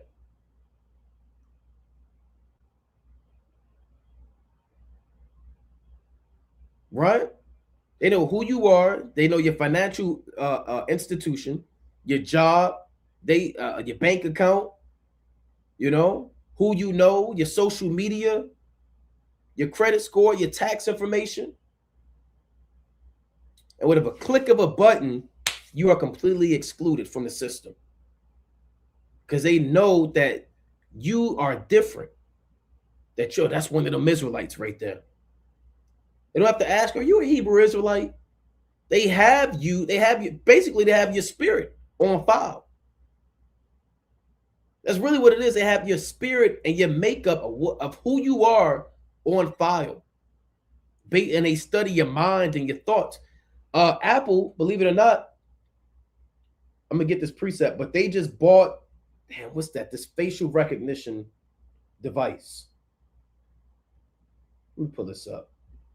I'm not sure if you brothers saw that. Apple buys facial recognition. It's 20 hours ago. And it's from who they buy it from? From the Israelis, the so-called Jew. Oh, I got to get my iPhone 18. Oh, I need my iPhone 19. Why did Apple buy this? Apple buys Israeli audio AI startup. Now, what does this do? Right? They say it studies. Let's see if that. Look at this. It uses facial skin micro movements to detect words mouthed or spoken. Identify your emotions, heart rate, respiration. I mean, they have this in your phone now where they damn near they get into you. They know your mind based off of your facial movements. You're gonna need your phone. That's your digital wallet. They getting your heart rate. You damn smirk. I don't know how these devils do it. Right? Thank the Most High. Right? We're not these devils. But I mean, can you imagine? It was only a conspiracy not too long ago that your phone listens to you. People thought it was just Alexa. It was just your Amazon Ring camera. No, these devils. Go back to it. See, now I can't go back. Right? Let me go back. Salakia. We get another site. They're studying micro facial movements. Whatever the hell that means. Only they know what that means. That could be like a little smirk, blink, sadness. And that's all through your phone. So they essentially captured your spirit, what you like, what you don't like, who you are,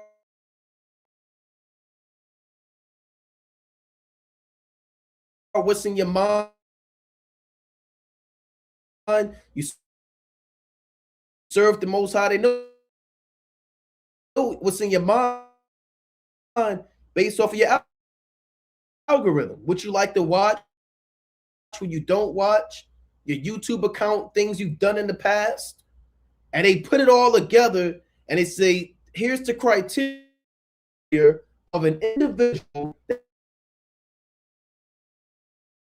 The new federal chair, he's the son-in-law of one of the top Amalekites on the earth, who actually is speaking out against hate speech. I'm going to say that again.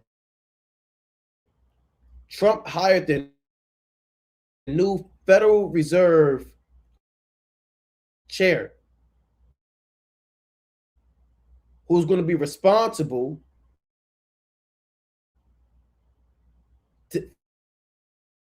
for dictating the new monetary system. Crypto, digital. He's backed up by his father-in-law, who's one of the top Amalekites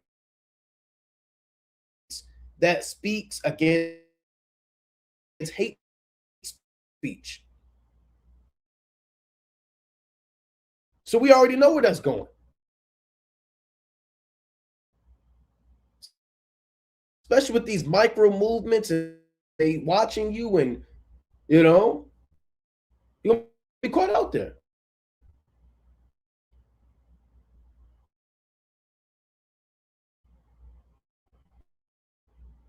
So look at this. Q.AI is tight-lipped and public about its technology. So it's a secret. But patents its file show tech being used in headphones or glasses using facial scan micro movements or nonverbal communication. Right? I mean, nobody even knows what this means.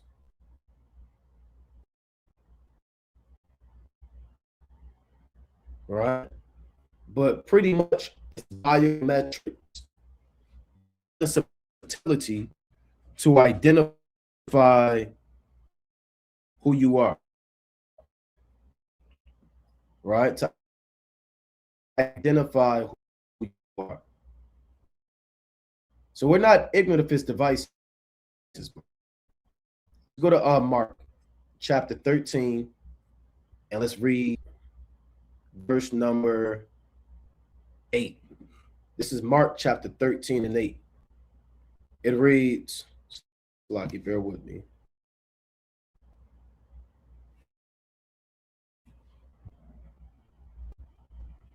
Right? Let me freeze up. Right? Let me know if you can hear me. Here we go again. Right?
See that?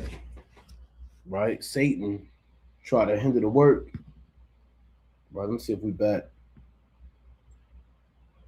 Right, through the spirit and power of Yahweh Shemi Awashai. Right, are we back? All right, we should be back. Right? But like I was saying, through the spirit, man, you see, you on this work and you call out certain names, right? You start putting two and two together, man, through the spirit, and all of a sudden, every time I get on these Amalekites, all hell breaks loose, man.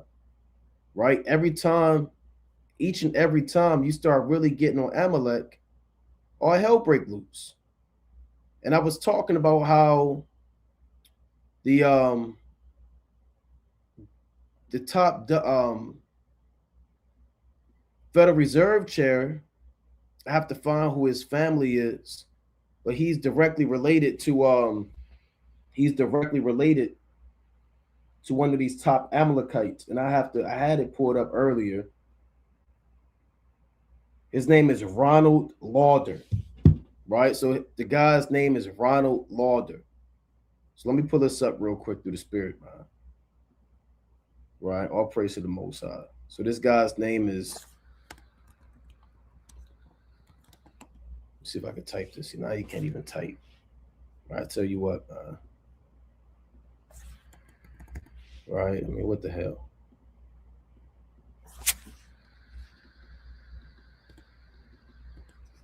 All right, Ronald Lauder. And I'm going to type in anti.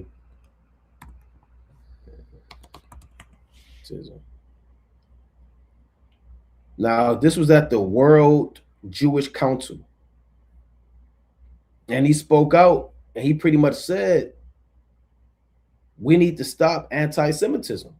This was at the World Jewish Council, right? He says we need a financial campaign and launch the ASAP program in 2019, which is the Anti-Semitism Accountability Project, a $25 million initiative designed to target and run campaigns against political candidates at federal, state, and local levels who support and promote anti-Semitism. Now, his son-in-law, hold on, here's what he said in 2025. Lauder emphasized that anti-Semitism is rampant throughout our culture, warning that it has moved from the fringes to the mainstream in schools, social media, and politics. He said we need to respond through legal, financial, and educational means. This is the guy. His son-in-law is the leader of the Federal Reserve now. You know? So all these devils are connected. All these devils are connected. They're all connected. Now, I wanted to get this in the book of Mark, the 13th chapter, before we were so rudely interrupted. I want to get this word troubles. This Mark 13:8. For nation shall rise against nation, and kingdom against kingdom, and there should be earthquakes in diverse places, and there should be famines and troubles. These are the beginning of sorrows. Let's go into that word troubles.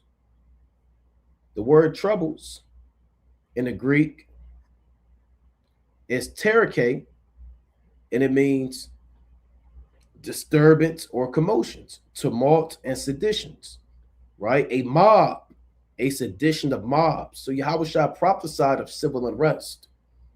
He prophesied of famine. He prophesied of kingdoms being overthrown. You know, so this is what we're waiting on. Yes, we know the economy's crashing. Yes, we know that World War III is imminent. Yes, we understand that they're continually putting laws out there and want to shift things to the digital currency and try to get this system to shut down. But we're going to keep watch. We're going to stay prayed up. We're going to stay in the spirit. You know, no matter what event, all things are in the hand of the Most High anyway. We have to keep our trust in the Most High.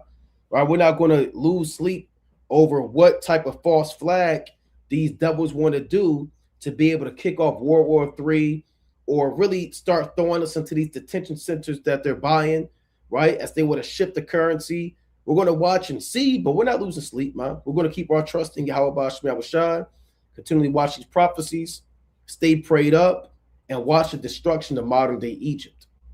So with that, we're going to close up, giving, of course, our honor and glory to Yahweh Shema Mashiach wa Malach Bashai.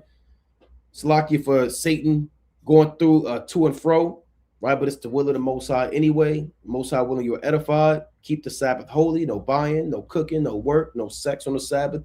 Speaking your own words, doing your own pleasures. Keep watch. There's a lot unfolding in the earth. Right? Let me get one more precept in First Peter chapter 4. Let me just close out with one more precept. It's the book of First Peter chapter 4 and verse number 7. It reads, "But the end of all things is at hand.